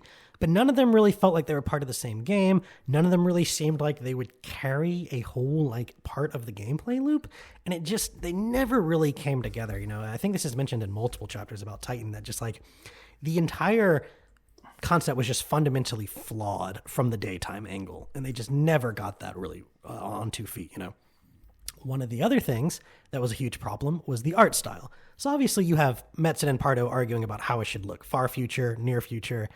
But just the way in which they did the art, so they had this huge server, right, where people were just putting like awesome drawings on all the time. But as this game, you know, ends up in pre-production 2, 3, 4 years, these artists will go to the server, pull out a spec, spend 2 weeks working on it, go turn it in, and then realize that someone already did this exact character like over a year ago. And it was just a complete disorganized mess when it came to the concept art. And a lot of what this was put down to was basically Rob Pardo. So at the end of the day, he is the game director, right? Like Metzen has that kind of cachet to sort of stand up next to him. But for the most part, like it is Rob Pardo's project. And people were just basically saying he was an absentee game director. Like he wasn't there most of the time when we needed him. This was a guy that the book describes as like kind of falling into a lifestyle that came with his money. Yeah. Didn't they wasn't he the one that they referred to as the seagull manager? Yes, because he would swoop in, shit all over their work, and then fly away, which I thought was an awesome analogy. Just a 10 out of 10 management here. You know, his assistant mentioned like, he was really a very down-to-earth guy and was really polite, but like at some point he just started buying like expensive cars and clothing and eating at all the finest restaurants, and really just like kind of, even though he wouldn't necessarily treat people poorly, just kind of became distant from everyone and kind of just felt like a guy that people couldn't relate to anymore, which I think was part of why more people gravitated toward Metzen, which just empowered Metzen even more to try to take the reins. And yeah, just really like conflicting personalities from the start. And the only real good thing to come out of this, though, is that like Morhaime is kind of getting a lot of this feedback. And he's like, all right, I think we need some other people in there. And he promotes Jeff Kaplan from the WoW team. So Jeff had joined the WoW team after making this ridiculously funny post on the EverQuest forums years ago about how fucked up their new expansion was and why it was bad and how he would have designed it. And there were people at Blizzard that were like, we should reach out to this guy. Because he had managed this huge guild. Like he was a huge player in the EverQuest universe. And they end up recruiting him. He works on WoW stuff. He's kind of regarded as a great figure that everyone likes working for. So he starts to take over a little more of the project. But unfortunately, like by the time he gets around to exerting his influence, the game has been in development for 7 years. It's cost $80 million. They really don't have a game yet. They have this isolated group of mini games, and they have the combat sim that they had started working on. I'll talk a little more about why Pardo sucked, because I missed a couple bullet points here, and I think it's important to mention why people didn't like working for him, right? There was one time where he told the staff to build a chat system for Diablo III, and Morhaime came in and was like, hey, why are you guys doing this instead of just using WoW's chat system? And he was like, yeah, guys, why are we doing this? And there were multiple instances of that where people basically said, like, he would either throw people under the bus or just forget what he said and then be flabbergasted that people are doing what he told them to. I actually have worked for exactly this person. I highlighted this portion of the book where he's either throwing his own team under the bus or is just so forgetful that he is incompetent. So there's no positive way to read a situation like that. Yeah. It's just worse, or bad and worse, right? Yeah, correct. So there's a longtime designer on WoW called Greg Street, and he said, he's a brilliant designer. He's just a terrible manager, which is very common at Blizzard. He's like, oh no. So all these complaints meet Morhaime's ears, and Morhaime he's still hesitant to pull him off the project because he's so worried about the Bill O'Brien thing. He's like, the last thing I want to do is chase one of my top talent away for them to go make their own studio. And so he brings in, Kaplan and all this, but he doesn't really kick Pardo like out of the project ever. And this might have been a mistake in the end because he's still the one in charge of it when the execs come together and basically say like, hey, this is like 7 years and $80 million in the hole, and we have really nothing to show for it. We're canceling the project. We're moving almost everyone to other projects, but they left a small team of people that included Chris Metzen and Jeff Kaplan. They're basically like, just try to figure out something with this. If you can't, we'll figure it out. So eventually, Paul Sams kind of convinces Morhaime like, hey, listen, wherever this project continues, if Rob Pardo is still here, you're going to lose more people because he is here than just Rob Pardo, right? Yeah. And Paul Sams was the guy that Morhaime had hired when Adam left the first time to kind of help him run the business side of things. And by all accounts, Sams was like, he really liked Sams. Everyone liked Sams. He was like a good businessman that didn't, do codec stuff. So Morhaime really trusted him. And he was like, all right, and he basically told Pardo to go on sabbatical. And after a couple months, he was like, hey, listen, it's time for you to officially resign because all the projects I've tried to move you onto while you were gone, everyone's like, no, I don't want to work for you. Which is brutal. It is, but I think it was good that Morhaime kind of recognized that some people have an expiration date in a sense. And Rob Pardo had reached his because he had just basically gone totally out of touch with, the people were working under him. Well, I mean, also had just wasted $80 million on a project that would never fully come to light. And as we're going to talk about what it eventually turned into, I think it definitely earned its way back into what it became.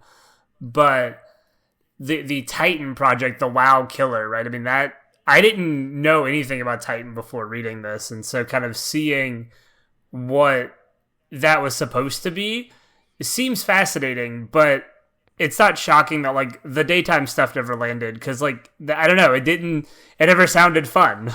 It never sounded like something that would keep you coming back. And sure, I'm sure they were trying to make it fun, but it definitely seems like they didn't have a vision, the correct vision for this project. Yeah, and again, this seems like sort of an era of just hubris in general at Blizzard. It's kind of very funny that anyone ever made a statement like "Wow, killer."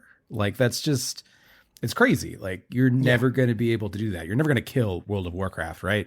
It might just slowly fade away. You're never going to kill the iPhone. The company might just slowly shrink. The same way that StarCraft 2, something that they were developing around the same timeline, was never going to displace StarCraft. You just can't reach those pinnacles of success again. And so I don't know, trying to throw a huge amount of resources at a problem that is just fundamentally unsolvable, like the whole Diablo auction market, it just seems like a lot of folks who think because they're very successful before that they can do the impossible, which, I suppose any of us could fall victim to that, but it's just really interesting to read about. Well, I also find it interesting that the company that was still creating and putting out content for WoW was almost trying to cannibalize its own game. Yeah. And, like, I understand the idea, right, is create a successor to WoW, something that will be better than WoW. And so we'll have the two most popular MMOs, like they kind of end up having later with WoW and WoW Classic. But I understand that that's the intention and that's the idea, but it's almost like, why would you want to cannibalize the thing that you already have that's giving you so much cash?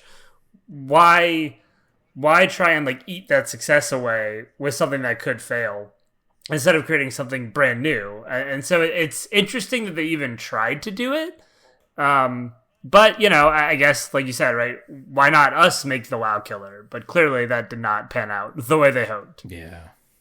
To Jeff's point, if I had made World of Warcraft, I too would think I was an infallible god. So also fair. I just don't know why you wouldn't want to keep making the thing that is infallible instead of try and kill the thing that you think is so great, you know? Well, you know, some people would claim that Blizzard did eventually have a WoW killer on their hands. It just wasn't in the way they wanted it to be. Although they've kind of turned it around by all accounts. I was looking at, so they don't report sub numbers anymore, but the estimates were around 7 million, which is up 1.5 from their lowest point. So, like, good for them, I guess. That's not terrible. I mean, you know. So this next section of my notes I have titled Enter Activision. So we're going to do a little bit of side story for Activision before we get back to Overwatch here. So the book really kind of makes it seem like in the early days of the Activision Blizzard merger, Kotick is really content to just kind of let it be hands off, because he's like, hey, these guys are pumping out hit after hit. Why would I touch that? Titan is a bit of a turning point here, especially with some of the delays on the other projects, right? Because when Warlords of Draenor came out, which I think was like 2014-ish, 2015 maybe, WoW subs were at the all-time low. That's when they stopped reporting them. StarCraft 2 we talked about. Part 2 and 3 really weren't the hits they hoped it was. Heroes of the Storm launched and was a total flop. Diablo 4 was still 4 or 5 years away. You know, Kotick's kind of like, all right, maybe I can't just let you guys do whatever you want, because, you know, the way that he is trying to run this company, he needs that, like, steady growth, and they're a little more of a, like, home run or foul ball kind of company instead. And I think he was... Yeah, it's all about that return on capital, baby. Yeah, and I'm sure it was a little different when WoW had 12 million subs, so you make all of these projections, and then a few years later you have half that many. But... So one of the things the book talks about them introducing after Titan is like these 3 and 5 year plans that the managers were supposed to come up with for like long-term planning. And, you know, there was Geo Hunt, which was Morhaim's right-hand man on the business side after Sam's left, was saying how, you know, part of the messaging was that planning isn't supposed to be a prison. It's supposed to be an enabler. I think that was an improvement, not just because it kept Activision at bay, but also because it makes sense. But some of the managers were like, these metrics don't make any sense, and they were literally just making shit up. Because they're like, no, I don't have a plan for my team 5 years from now who's working on, like, StarCraft 2 Nova Pack. Like, what are you talking about? None of us will be working on this game in 5 years. So, Geo Hunt was kind of saying, like, I think the idea was right, but a lot of the managers were like, yeah, maybe the idea was right, but the execution was a total waste of our fucking time. Yeah, I mean, there is some wisdom in, like, having... not foresight, but like looking towards the horizon a little bit of like, you know, understanding what you're building now and how it will either limit your options in the future or potentially broaden them, and trying to make bets, right? Because not that I'm a big business guy, but business is all about making bets and allocating resources and seeing how things shake out, right?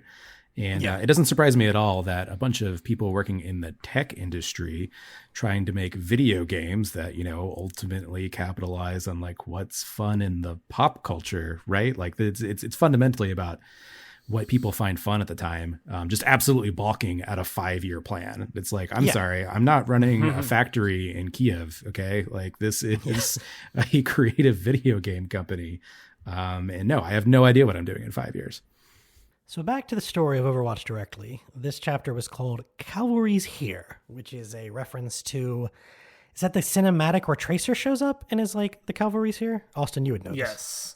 Yes. That was the first cinematic. Okay. That And Tracer shows up and said, "Cavalry's here, love," or whatever she says. Something very similar to that. Yeah, and that is great title. For this becomes like the iconic Overwatch phrase that people kind of latch on to when it's first announced. So when Titan's canceled, there's a lot of grumbling within for a variety of reasons. Some people, upset that the game's canceled. Others were like, so wait, you just took some of our best staff in the entire company and had them in a room for 7 years instead of working on WoW or, whatever else.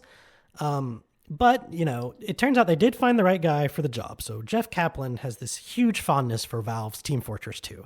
He's playing it all the time. He's super addicted, loves the Orange Box collection. So he keeps coming back to this singular idea of we're going to take the gameplay combat portion from Titan, and we're going to make this small-scale multiplayer game that's based on all those archetypes we made. So they had, I think they called it like the Jumper was a little teleporter, and that becomes Tracer. Then there was like the Juggernaut, and that becomes Reinhardt, the guy with the shield, right? So they're able to take these classes they had envisioned and turn them into actual like unique heroes that are actual personalities and have a backstory and everything.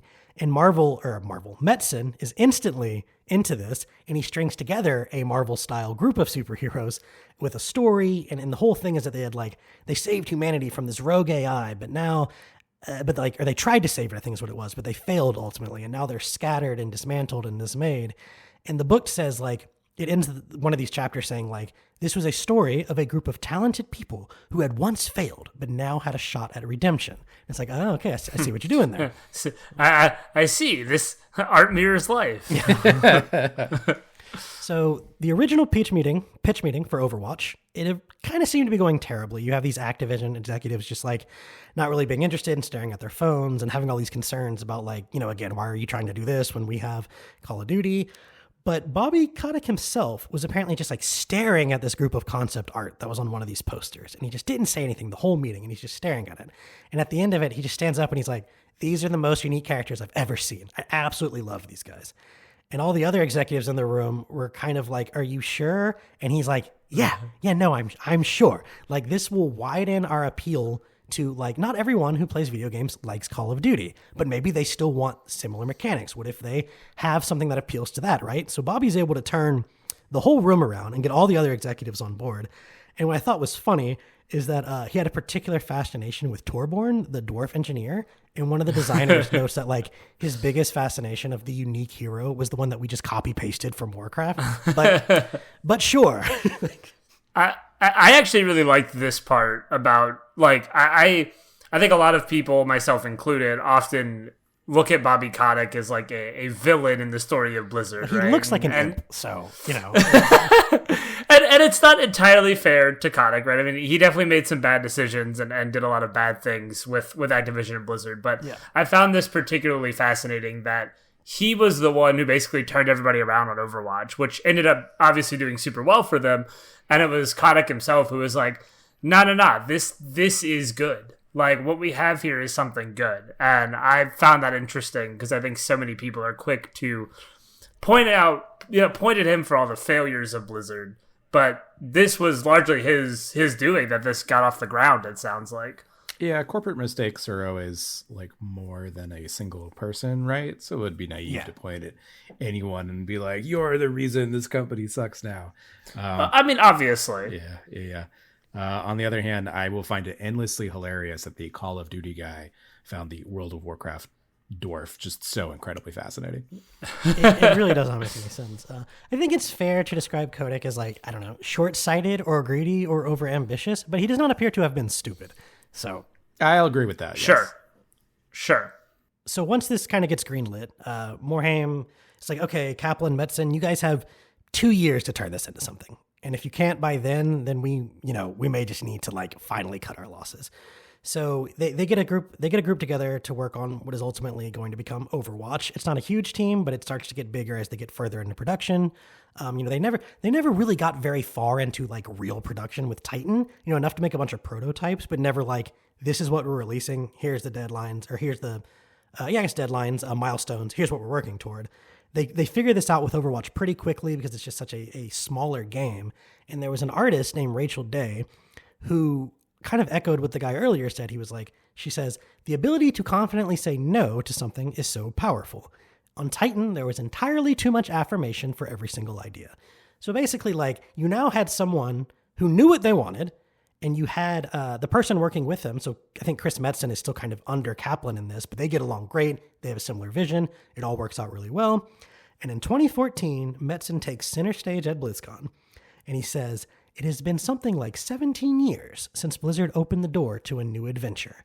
And then the iconic opening cinematic plays, the one I was describing earlier, where, what is it, Austin? There's like two kids in this museum of like old Overwatch hero artifacts, and they're all they're like admiring the old heroes and like, oh my god, and like, and then like Widowmaker shows up to try to steal something, and then like Winston and Tracer show up to stop her or something, and there's this duel, and it's super cool, and the kids are just like, it's very like Toy Story kind of like vibes as far as like the cheeriness and the characters, right? And then it ends with is it Winston saying like, the world could always use more heroes. That's a great Winston impression. Yes. Well done. 10 out of 10. Yeah. Are you just Winston? Did you just do the voice acting? I've had a secret voice acting career this whole time. But this cinematic just sent like shockwaves through the gaming universe, right? Like everyone was super impressed. I remember watching that. I remember watching that cinematic and going, "Oh, this looks cool. I want in on this." Like, yeah, absolutely. So Cliff Basinski, he's kind of known as was he the head of Gears of War? Is that right? Yeah, he was the Gears guy for a long time. So he was leading development on a similar game at the time called Lawbreakers, and he tells Schrier that one of his artists just turned to him and said, "Oh, we are so fucked." And it's so true. Lawbreakers did absolutely nothing. Yeah, and it's almost entirely because like, how are you going to compete with the Blizzard version of your genre, right? Yeah, exactly. I do really enjoy this book's anecdotes about other developers' reactions to Blizzard games. Yeah. Even Blizzard's own reactions to finding out that like, oh no, we have messed up and we are doomed. It just speaks to like how competitive the industry is. It's just really fun.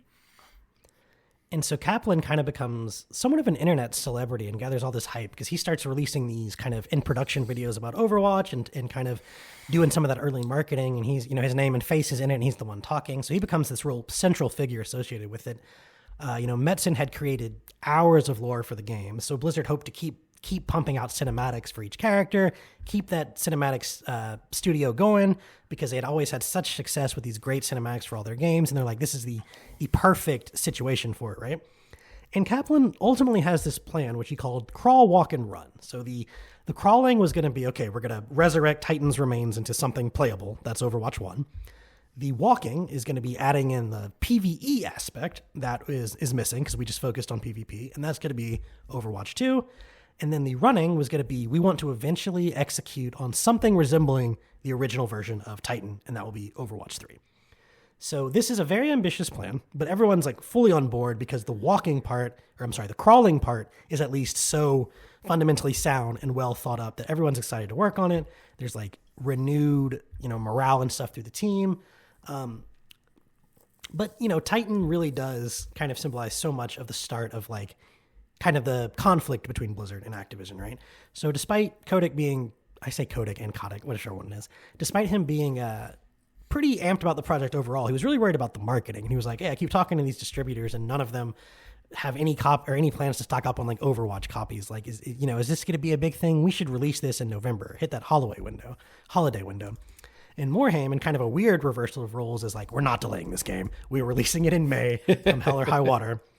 And so they ended up going with a fairly big advertisement campaign. Apparently, like ads for the game were played during like Better Call Saul's like last season. So, or maybe not their last season because that was just a couple years ago, but one of their first few seasons, right? So just big shows are getting commercials for this game. And it really worked. Overwatch releases, and within a year, bam, they have another billion-dollar franchise on their hand, which is just like astounding. I mean, even Kotick said like he stood up in a room and just had every Activision executive just give Morhaime like a standing ovation for like minutes because they were just so blown away. Because 2 years ago, this was like the biggest loss in the company's history. And now suddenly it's like a brand new IP ready to be, milked. Yeah, well, and I think that's where a lot of the, at least in my opinion, where a lot of the Activision problems begin, right? Like it doesn't really put Activision off their backs. It almost makes them like a bigger target. Right. It's Activision sees Blizzard now as like, okay, you're still Blizzard, so we can still like rip every last cent that we can out of you. Like, and right, I understand, right? You have to be a business and you have to make money, but this definitely does feel to me like some of the beginnings of Activision trying to kind of bleed Blizzard dry without regards for quality. Yeah, Austin, I think you are right. That is kind of where some of these relationships start to be strained. And this is where what I consider to be one of Activision's stupidest moves. And that's that. So we talked about Paul Sams earlier. This was the guy that kind of came in after Adam left and really was more Ham's like business side of things. And everyone really liked this guy. Like one of the things they pointed out was whenever a new employee would come in and they'd be like, hey, someone from Activision is like emailing about something. He said, give them my email and tell them never to talk to you again. Like he's like, everything Activision is to go through me. Like you guys are not to deal with that bullshit. But the board at Activision did not feel the same way about Sam's, and they basically were just pressuring Morhaime over and over. Hey, you actually need to hire a true chief financial officer, right? Mm-hmm. And it's like a year-long search because Morhaime's trying to find someone that will both please him and the board, which he eventually realizes is just a totally hopeless endeavor. And he eventually ends up being convinced by Sam's to go with a guy named Armin Zerza. Now, I wouldn't say Sam's is happy about this, but he's basically like, the writing's on the wall. I'm out of here. Just go with this guy. This was a weird choice, I feel like, because so apparently like in his introduction to the company, he's playing this PowerPoint slide of like his interest. And it's basically all just like spending a ton of money on expensive shit that has nothing to do with video games. Like he was really into like luxury cars and like skydiving and skiing and stuff.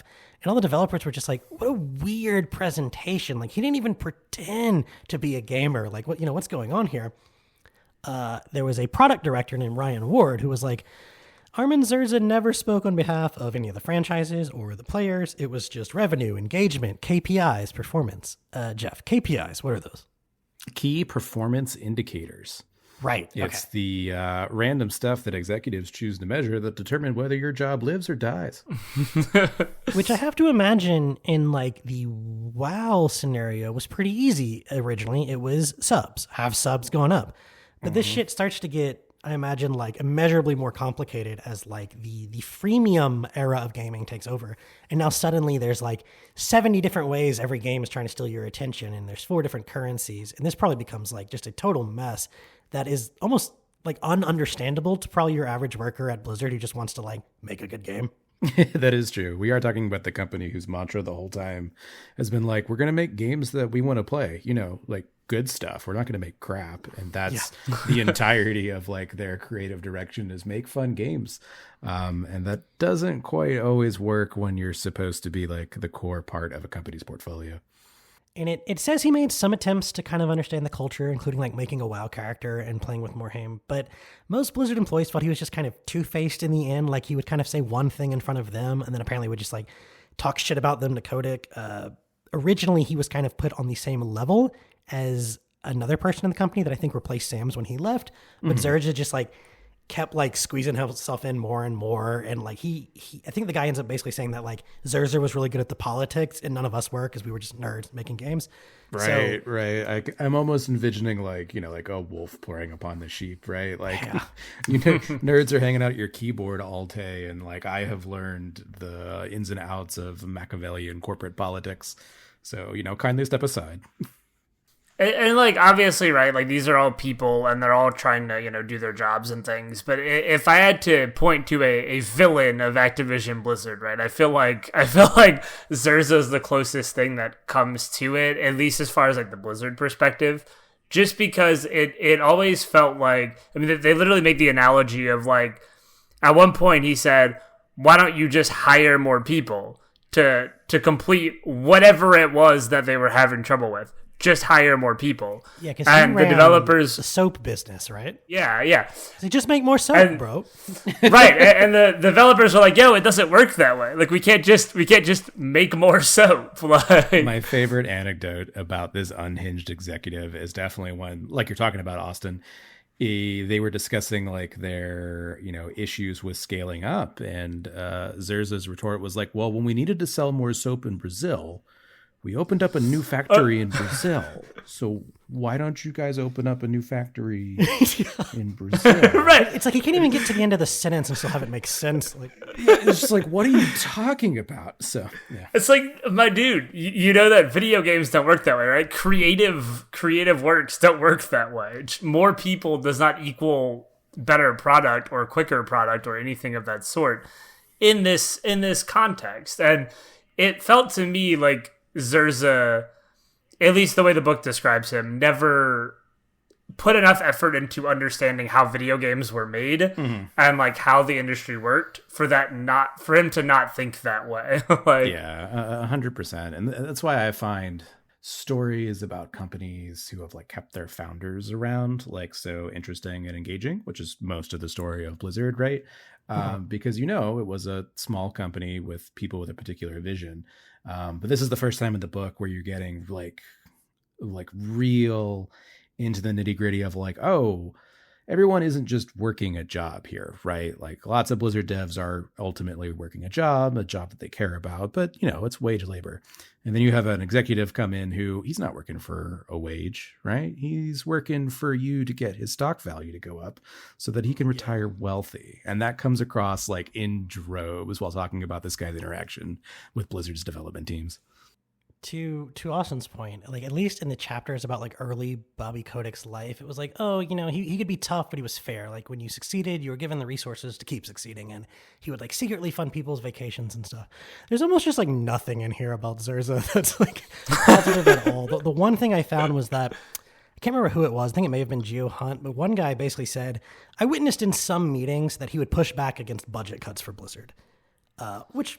Right. Cool. If that's the only thing that you can say about him that isn't like villainous, his greatest achievement was making sure that he was allowed to employ y'all still. Like, come on. Right.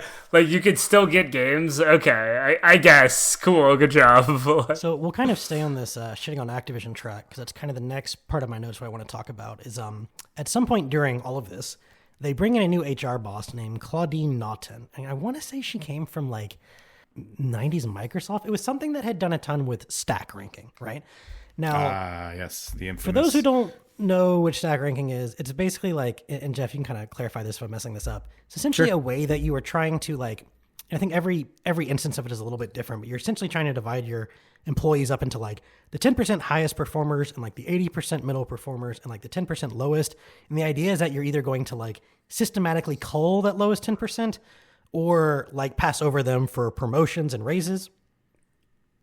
It's bringing a quota system to your employees is essentially like I don't want to call it a management style, but like an employee evaluation style that fully embraces the idea that there are people who are not good enough for your company at all times. Like this is just always the case, right? And so therefore you assign all of your managers a quota, and they are forced to make decisions, to label people on their team and call who they will designate the lower performers. It doesn't matter what you're doing. It doesn't matter if your team is particularly successful. It doesn't matter if you have a small team or a large team. There is just like someone that gets labeled low performing. Most people get labeled mid, and then like the people who get promoted are the ones that are the highest performing. It's sort of a way to like pretend like you're giving your employees a meritocracy to succeed in, but it is one of the most controversial things in business. Basically, it's the system that Amazon uses, and you should be suspicious of every management style from Amazon. Jeffrey Bezos talks about his like question mark emails or whatever. God, every time my boss sends me an email that's nothing but a question mark, I just delete it and wait for him to come in because I'm not fine. You clearly have decided this isn't worth your investment, so why would I invest in this, right? Yeah. It was like question mark. I should just reply back with one because like what do you correct. But so I initially read this and I was like, okay, there has to be something I'm missing because I can't understand this on the surface. So I actually read a scientific study about stack ranking. Now, I'll be the first to say those things are dense as fuck, and I have no idea if I properly absorbed it.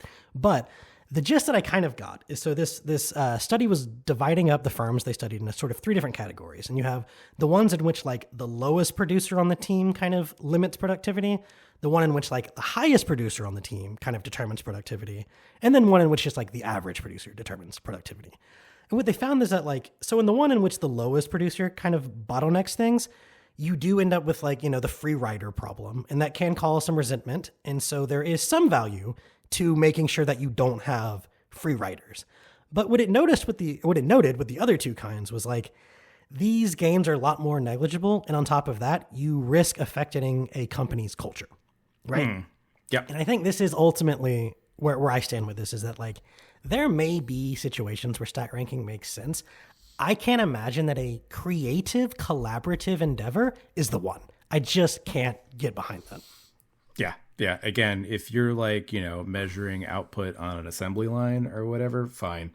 Yeah. But you're talking about deeply creative folks trying to like create stories With other people? Yeah, with other people. And like fundamentally the only way to address the free rider problem in companies like that is to have thoughtful, well-trained, well-supported managers, right? Like the best thing you can do is invest in your leadership and make sure that you have the right people leading these kinds of teams.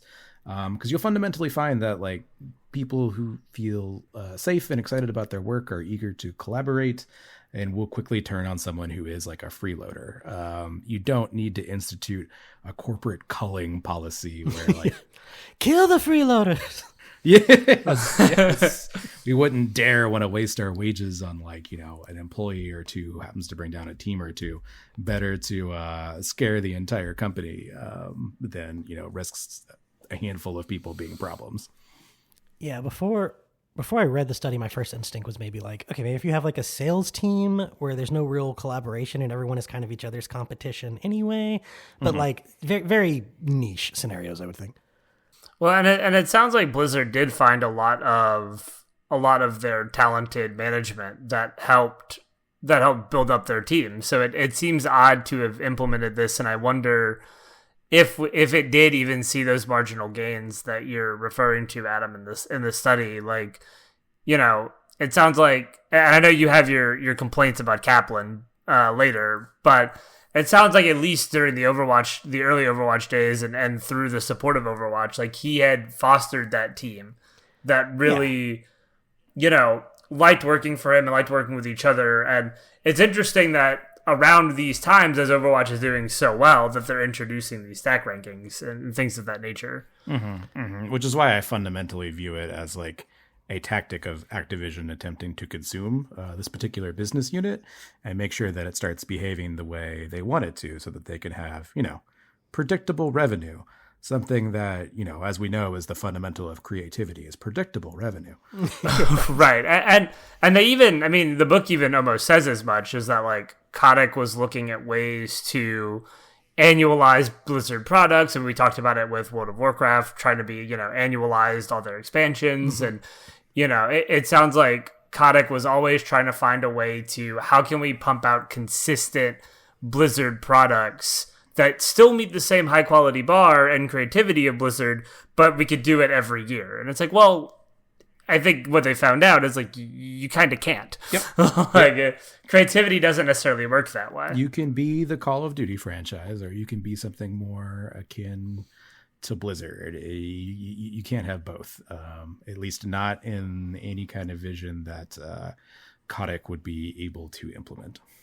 And, you know, it's also funny, like as a gamer looking at, you know, World of Warcraft and being like, wow, some of these expansions are really like kind of content farms, to then read about how like if the Activision Call of Duty guy had gotten his way, it really would have just been like random shitty content shipped out to make sure that they could have a sale every year. So good job, Blizzard.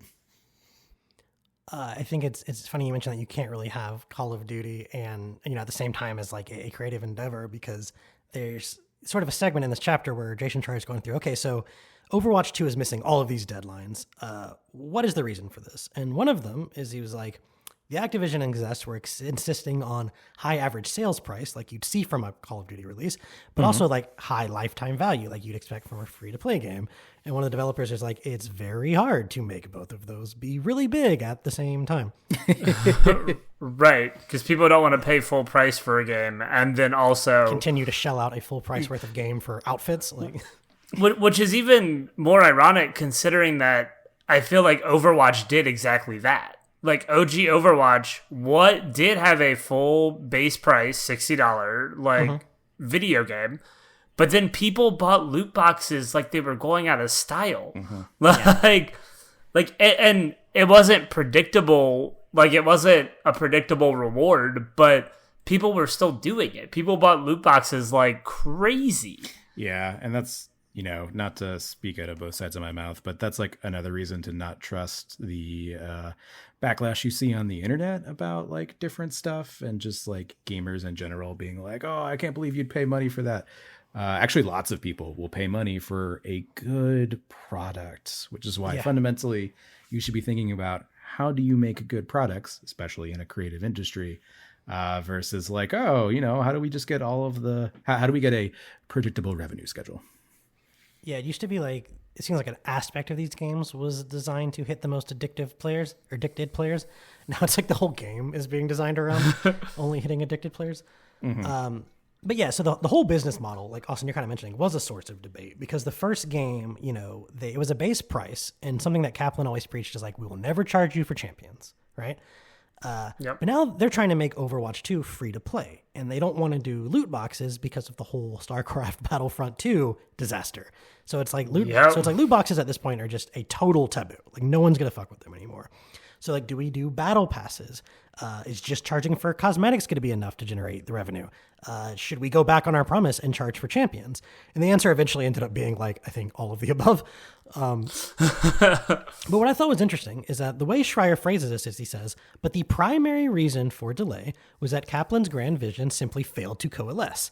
The walk stage of the big PvE expansion ran into hurdles. The tech wasn't like designed for dozens of NPCs, right? So they quickly realized that having a whole PvE system in this engine wasn't working because you could only put like 20 of them before the frame rate started to drop.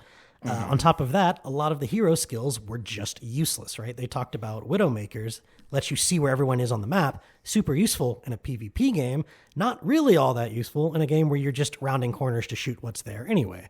And then Kaplan was insistent that the story mode be kind of this infinitely replayable thing. That's typically not how story modes work. I'm sure he had some idea for it, but like, what is like a campaign mode that you would consider infinitely replayable? I mean, I'm sure there must be one I'm not thinking of. Are we talking like, does a roguelike count? Like that? Possibly. Yeah. So that's what I envisioned while reading this part of the book, right? It's like, oh, you want a infinitely replayable like PvE experience. That is just a roguelike game. It is Into the Breach. Exactly that. And Overwatch definitely had PvE concepts that it dabbled with. Those were kind of what Kaplan was talking about, where they were designed to be played over and over again. They were usually like holiday events or things like that, where you would like fight hordes and swarms and things of that nature. And I guess he could never find a way to coalesce it into a true campaign. Because he had kind of done it with the event stuff, and people liked it and were like, oh yeah, this is fun. And I guess he just never found a way to make it work in a full like 12 to 15 mission campaign or whatever it would have been, with a story that made sense but could also be played again and again. I'm now upset that I don't have Overwatch roguelike.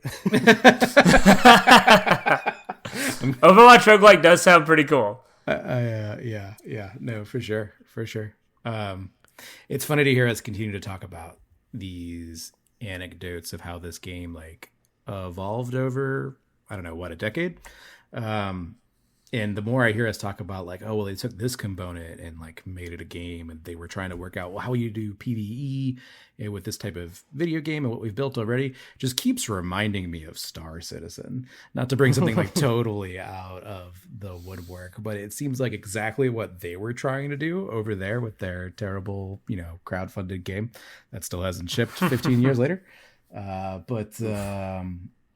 Yeah, I don't know. It's just impressive that I guess Well, I don't know. Maybe we'll get there with Overwatch 2. Maybe this is kind of like the same sort of stumbling path that Overwatch in general was on. So the book notes that, like, you know, Kotick didn't want them to rush anything because he wanted these games to be hit, and he understood the Blizzard process. But there were certain aspects of their development that just like drove him crazy. And part of it was that like the progress was always really slow, and the team seemed kind of unorganized, right? So one of the huge points of contention between Kotick and Kaplan was the size of Team 4. Now, you know, they make that analogy in the book, the classic like 9 women can't make a baby in a month, right? And I don't think Kotick expected them to like double the team overnight. But basically after like 6 years of working on this, they just completely struggled to ever expand the team. And part of that was because I think the senior devs were saying like, hey, I don't want to be taken away from my work to have to like train people and get them up to speed. But then all the junior devs were like, but the amount of shit you guys want to do is so extensive. Like, this is never going to get done if we don't hire more people. There was someone that joined the team late in production that was basically like, I can't believe one person's doing this, where I just came from 12 people were doing this. So it really seemed like Bobby thought Kaplan was being way too stubborn with, I can't believe I call him Bobby like I know him. It really thought like Kotick thought that Kaplan was being too stubborn with increasing the size of the team, like at all. Like, it wasn't like, hey, I demand you make Team A and Team B like Call of Duty, but they were basically just resistant to bring like any new people on. And meanwhile, I think another issue, and a smaller issue admittedly, but it's talked about in the book as well, this whole time while they're trying to make Overwatch 2, they're also trying to run the Overwatch League. Yes. There was this vision to create the NFL of video games with Overwatch, and it turns out that's really hard to do with people who don't know how to run a sports league. Yeah. The NFL, the ESPN, FIFA all wrapped into one. Yeah, so actually, let's talk about the Overwatch League a little bit, because I kind of have a little summary over here. I think we can get through it quick, but it's definitely worth talking about, because like it basically starts with, there was a guy named Trevor Houston, and he was a pro StarCraft player turned Blizzard employee. And he says, like, when we first started thinking about Overwatch, it was not like, were we going to have a competitive scene? It was, how are we going to have a competitive scene? Like, it was just, they instantly knew they wanted this. And Activision really didn't care about esports at all until the LoL world thing started taking off. And then they were like, oh. What I mean to say here is the League of Legends World Championship, commonly abbreviated as Worlds. So they purchased Major League Gaming in 2014. Now, the book notes that Morhaime just found this ridiculous because Blizzard had actually tried to purchase Twitch TV years before, got rebuffed, and now he's like, now you're going for the worst of the two for more than we were going to buy Twitch? This is a terrible idea. So Morhaime, not a fan of buying Major League Gaming. There were other guys, though, that were super excited about it. There was a guy named Nate Nasner, who was super into the whole esports thing, and he actually is the one who pitched the Overwatch League. So he was the one that was saying, hey, why don't we try to make it like a sports league, and we have people actually like get attached to the players and the cities and yada yada. His idea was that people were going to be able to buy in for $250,000, which was super affordable, and that would allow them flexibility in who they actually granted these franchises to. Kotick would have none of this. He wanted to charge people $20 million because in his mind, like you said, Austin, this is going to be the NFL of video games, and he wanted to recruit other billionaire sports owners that already existed. So I think he even got Robert Kraft, who owns the New England Patriots, and Stan Kroenke, who owned the then St. Louis Rams, now LA Rams, and he got both of them on board. So that was his idea. And Nasser was like not a fan of this, but you know, what was he going to do? All he was the guy who came up with the idea. So turns out that doesn't mean anything. and this was kind of a disaster because what it meant was every single one of these franchises started $20 million in the hole. And the owners, the people who bought into this, were not happy about this because like after the first couple of years, the revenue really wasn't what they expected. And then COVID happened. So this whole idea of having like these live events where people would show up and fill up like a 20,000 person arena and watch this on a big screen, literally illegal in most places. So while we're talking about live events, have either of you ever been to like a live video game tournament? I have not. I've like watched them on TV, but I'm about to say, I actually watched a ton of Overwatch League. I never went to an Overwatch League, match. I don't know if there was even any in a place near me that I could have theoretically gone. But I did watch a lot of the like first season of Overwatch League when I was like really big into Overwatch. And I had a lot of fun with it. I really enjoyed watching Overwatch League and thought it had some real potential. Yeah, I've had very little experience with esports, but of course the one thing I have dabbled in is StarCraft. So I've been to a live StarCraft tournament. It was very silly. It was also kind of fun, but it was very silly. And the most like, I wouldn't even call it professional, but like the most game streaming with like a proper caster or someone who's pretending to be a caster I've seen is Bronze League Heroes from StarCraft, which if you guys have never seen it and you like StarCraft, go watch Bronze League Heroes. And it's just incredible to me. I know we've been hating on Blizzard a little bit for having hubris in some of their game design. But of course, Kodak's not going to be outdone by his lowly Blizzard employees, right? He's going to either have the biggest video game league ever with full-on billionaires owning his franchises, or they're not going to do it at all. He is just not interested in settling for growing something organically from a place where it might make sense to grow it from, and he just wants to go big or go home. It really seemed like he was kind of flailing and just shooting Hail Marys toward the end of his Activision tenure, because so many of these things had not met like expectations or his expectations. Well, it was kind of like he was putting the cart before the horse. He was just like, yeah, I mean, we'll have Overwatch, and Overwatch is popular, and surely people want to watch that, and surely football owners would love to buy into that. Like, and other, I know like in the fighting game scene, things like, Team Fox and some of the like fighting game teams have pretty like reputable high profit owners, high revenue, whatever. They have really rich owners, and it makes sense that you would maybe want to target that group since they've already dabbled in esports and they already are familiar with owning a video game league. But the process of growing something like Overwatch League to make the amount of revenue that would make $20 million, like, it just seems impractical in a short period of time. Like, I just couldn't imagine something like Overwatch League bringing in that kind of revenue that quickly. Yeah, again, I've been to a StarCraft tournament. Anyone who had actually like participated in the pro gaming scene would never have been like, yeah, man, we'll make a $20 billion franchise overnight. $20 million, whatever it was. And I will say that watching Overwatch League stuff, like the production value was high, the casters felt professional, like they were competent, they knew what they were talking about, like they presented it in a way that was engaging to the viewer. And I thought the production values were really high. I think the expectations for something like Overwatch League were off the charts. Yeah. So it's funny, right? Like, we've talked before about Blizzard canceling things that just fundamentally weren't fun.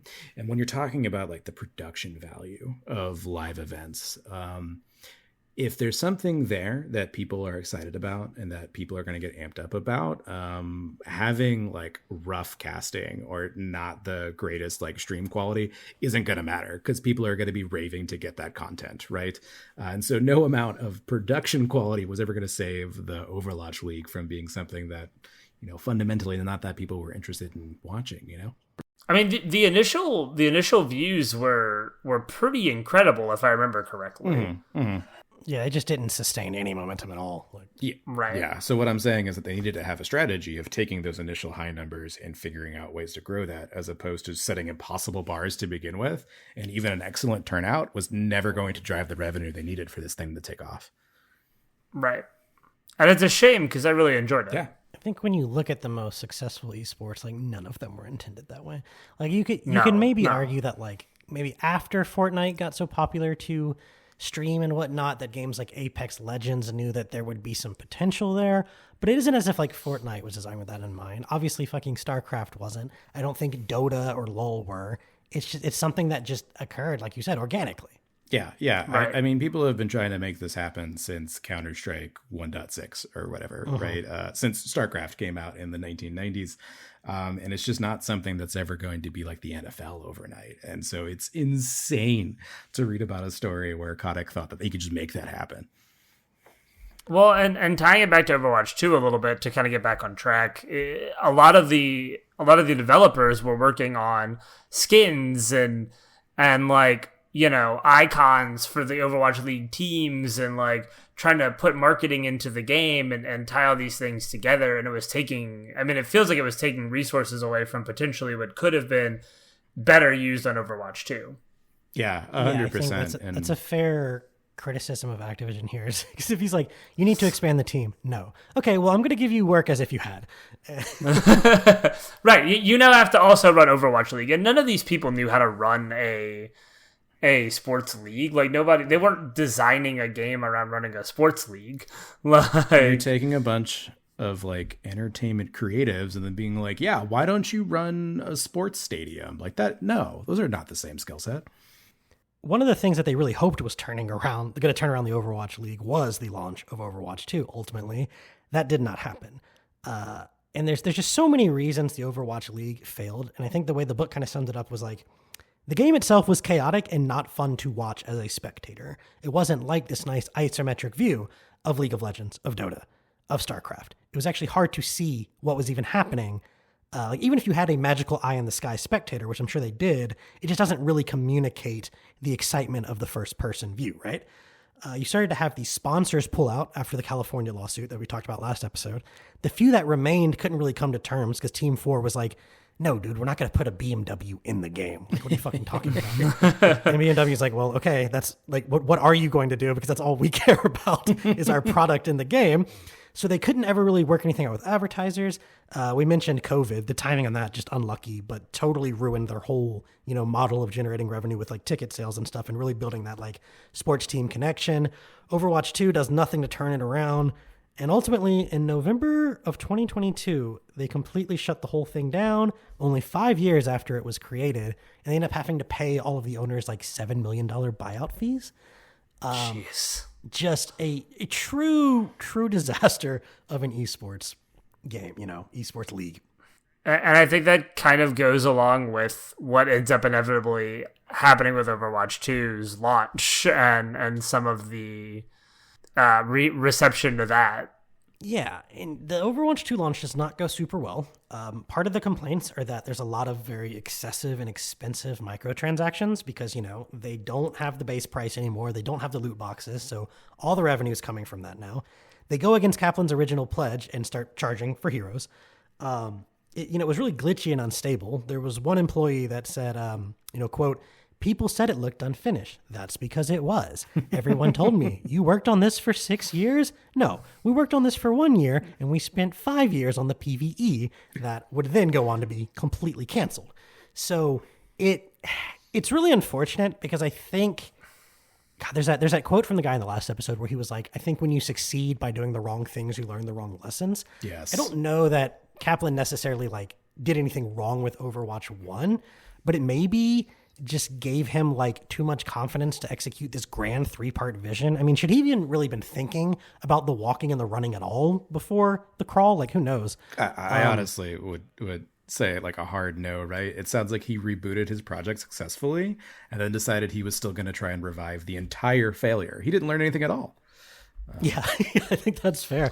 So it end up being helmed by a guy named Aaron Keller. And when he, takes over it, he's talking with the developers, he's talking with the management, and they're just like, this PvE shit is 4 years away at best still. And this is after 6 years of development, right? Mm-hmm. He's basically like, we either needed to double the size of this studio 4 years ago or half the size of this project, like take your pick.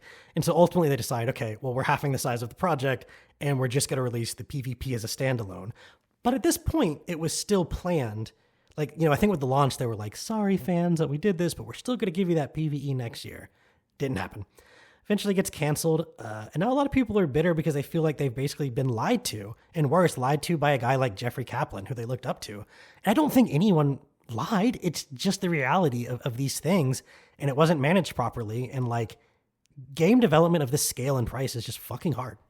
Yeah. It's really silly to subscribe simplistic motivations to people. He was just lying to me because they want to milk us for money or whatever, or drive up hype or blah, blah, blah.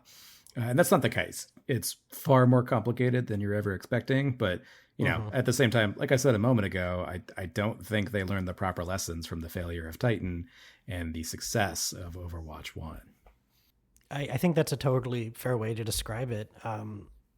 Because the crawl, great. The walk, already too ambitious. Like you would think the run was the too ambitious part, but we didn't even need to run, right? As soon as we got up on our own two legs, we're tripping over ourselves. And it's crazy to me that he, I again, we're not assigning this to just him, but that the Overwatch staff thought that like, hey, let's take only the PvP portion from our failure of a game, turn it into a PvP only thing. Oh, and then we'll just add PvE to it. Like, I feel like somewhere along the line, some engineer had to be like, yeah, but what do you mean? You're going to shove the PvE into the PvP? Like, did you hear the words you just spoke? Like, that's not going to work without massive overhaul, and that's something that they couldn't do while retaining the identity of Overwatch 1, I think. Like, yeah, you just couldn't retain the identity of what Overwatch was without complete overhaul. And it even more sucks because they completely got rid of Overwatch 1 to release the PvP of Overwatch 2. They just replaced Overwatch 1 and said, this is your new thing. It's better. You'll enjoy it. And a lot of people didn't feel that way, whether it be the 5v5 new mechanics or the battle passes or, all of the different ways that Overwatch 2 changed what made Overwatch 1 good. People didn't respond to all those things, and to have completely taken away the option to play Overwatch 1 was another, I think, major, I don't know the right word, but it was a mistake on Activision's part, in my mind, and Activision Blizzard's part, to remove Overwatch 1 entirely. Yeah, I think, at the end of the day, I think we have to give Kaplan all the credit in the world for turning Overwatch around. But he definitely has his fair share in the blame of, what essentially was like steering a ship toward icebergs and then jumping on the only life raft and being like, hope it works. Again, that sounds malicious. I don't think any of it was. It's just, he got in over his head. And I think that's easy to do when you create something like Overwatch, right? I keep saying, if I had made Overwatch, I'd be the most insufferable motherfucker you've ever met. And I think it's just easy to fall into thinking you're more capable than you might be. I mean, he literally created, in a lot of ways, the hero shooter genre, like the character shooter genre, and none of the other games that were coming out around the time could hold a candle to what Overwatch was doing. And I still don't think many of them have succeeded in the way Overwatch has. Overwatch 2 is still the titan of that genre, even with all the problems and all the issues that it has. And nothing is really... Genre. I know. I see what you did. I didn't do it on purpose. I can't even take credit for it. God. We were so impressed. It is funny to me that the game at its heart is basically just a copy of Team Fortress 2, but we don't even think of Team Fortress 2 as a hero shooter because it managed to just be like so unique in its own way. And and blow up to such a degree that I don't think Team Fortress 2 ever really did. Like, I mean, it's an incredibly well-selling game that has made tons of money for Valve, but it's never become like a cultural touchstone the way like Overwatch kind of did. It's so funny that like Valve's promotion of Team Fortress 2 involved a lot of those like trailers for their different classes that gave them a lot of personality, which I think 100% inspired the personality they put into the heroes for Overwatch. So it's just, it's so funny to see like that game like leveled up far beyond anything Valve was ever going to do with it. Austin, what were you going to say? I was just saying, I feel like Overwatch had made that cultural touchstone so much to the point that people were reaching out to Blizzard and basically being like, Blizzard, just give us an Overwatch movie. Like, we just want all these characters, and like, you don't even have to give us the PvE, just give us a movie. Like you have the story, you have the characters, and you have this lore that is so strong, and the fans of Overwatch, I mean, dig into this stuff so deeply, and you could see theorizing and, all these things when Overwatch 2 was coming out, and as they were releasing characters, they're like, oh, look at this little, Easter egg that we found in this one trailer that connects back to this character that, oh, look at what this means for the world. And like, to have created something so deep and something that people are so invested in, and then to have kind of squandered so much of that with Overwatch 2 is really upsetting and really disheartening, I think, for the fans of that franchise. But it's okay. They launched Overwatch 2 Classic, right? So everything has been healed. Yeah, they'll have the two most popular hero shooters very soon. Austin, you said upsetting and depressing. As far as the overall tone of this book, I would say that you kind of end up there. You end up there by the end. Yeah, a little bit. But I will say this, and we'll just kind of do our final thoughts on the book here. Obviously, highly recommend, great read. But I'm left with a tad bit of optimism because of something at the very end that Schrier notes, which is that like Microsoft is such a big company that Blizzard having to cancel or delay a project is a fucking blip on their stock price.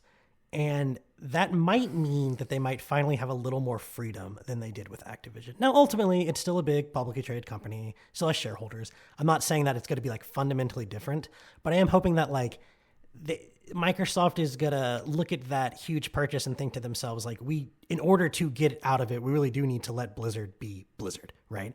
And we don't have to worry about StarCraft 2 expansion being delayed, meaning our stock price goes down. That's a little over optimistic, but I just want like something to hold on to after this book, because between the death threats and the canceled games and the sexual assault, it's just like, it's a great read, but it's not necessarily a great time. Yeah, and I do think that Schrier kind of does, like you said, end it a bit more on a positive note, right? The book is divided into 3 sections, right? The rise, fall, and future of Blizzard, as is the name. And the future the future is bleak, but at the end, it does feel like there's a glimmer of hope. It feels like one thing that I particularly liked about the end is when they talk about Xbox kind of coming in and talking to all the teams and basically like really, I think a lot of the developers and the people on the teams felt like they were heard by Xbox. And, you know, whether all of that is like fluff and just, you know, trying to make people feel better, it does sound like they came in and they listened to feedback, and Xbox wants to give Blizzard what it needs to succeed. And then they laid a third of them off. Yes, very true and very unfortunate. I don't know, but I do think there is at least some degree of Xbox wanting to do this right, wanting to give Blizzard the resources that it needs and the time that it needs, and to let it kind of become the Blizzard that it once was. And I just hope that it will do that and that it can do that again.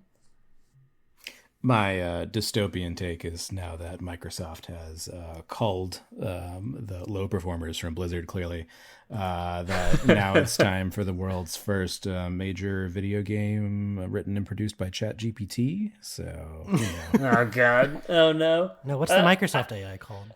It's Copilot. Copilot is the brand, but Microsoft essentially owns OpenAI, the big player in this space. So, you know. Yeah. I'm sorry.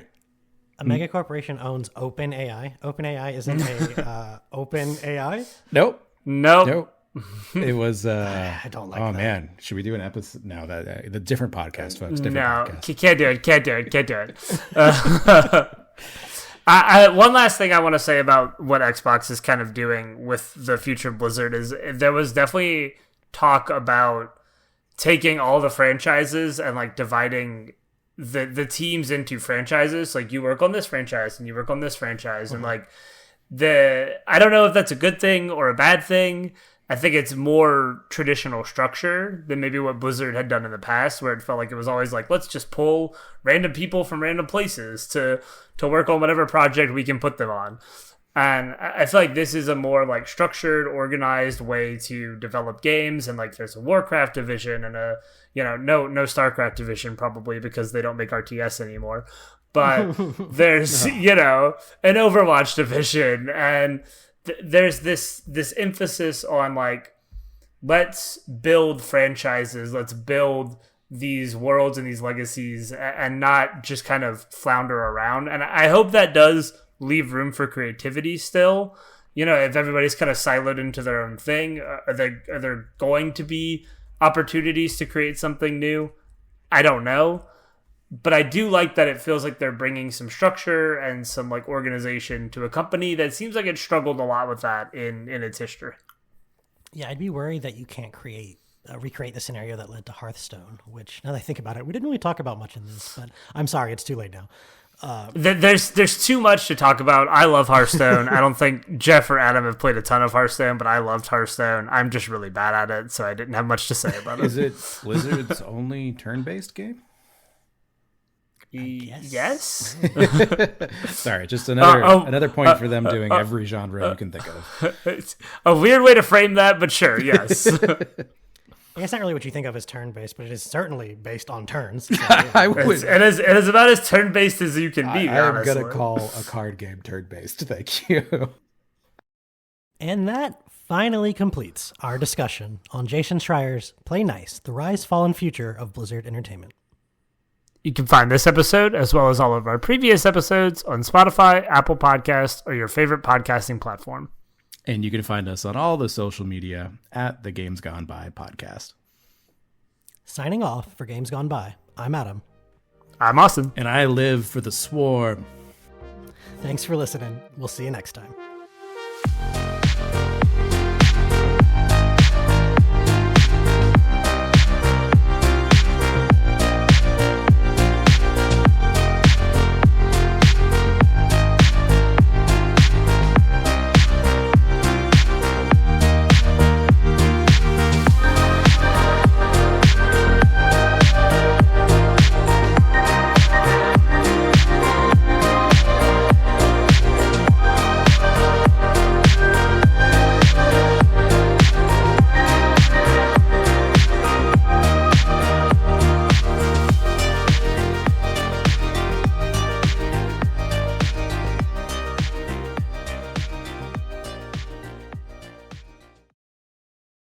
Ooh.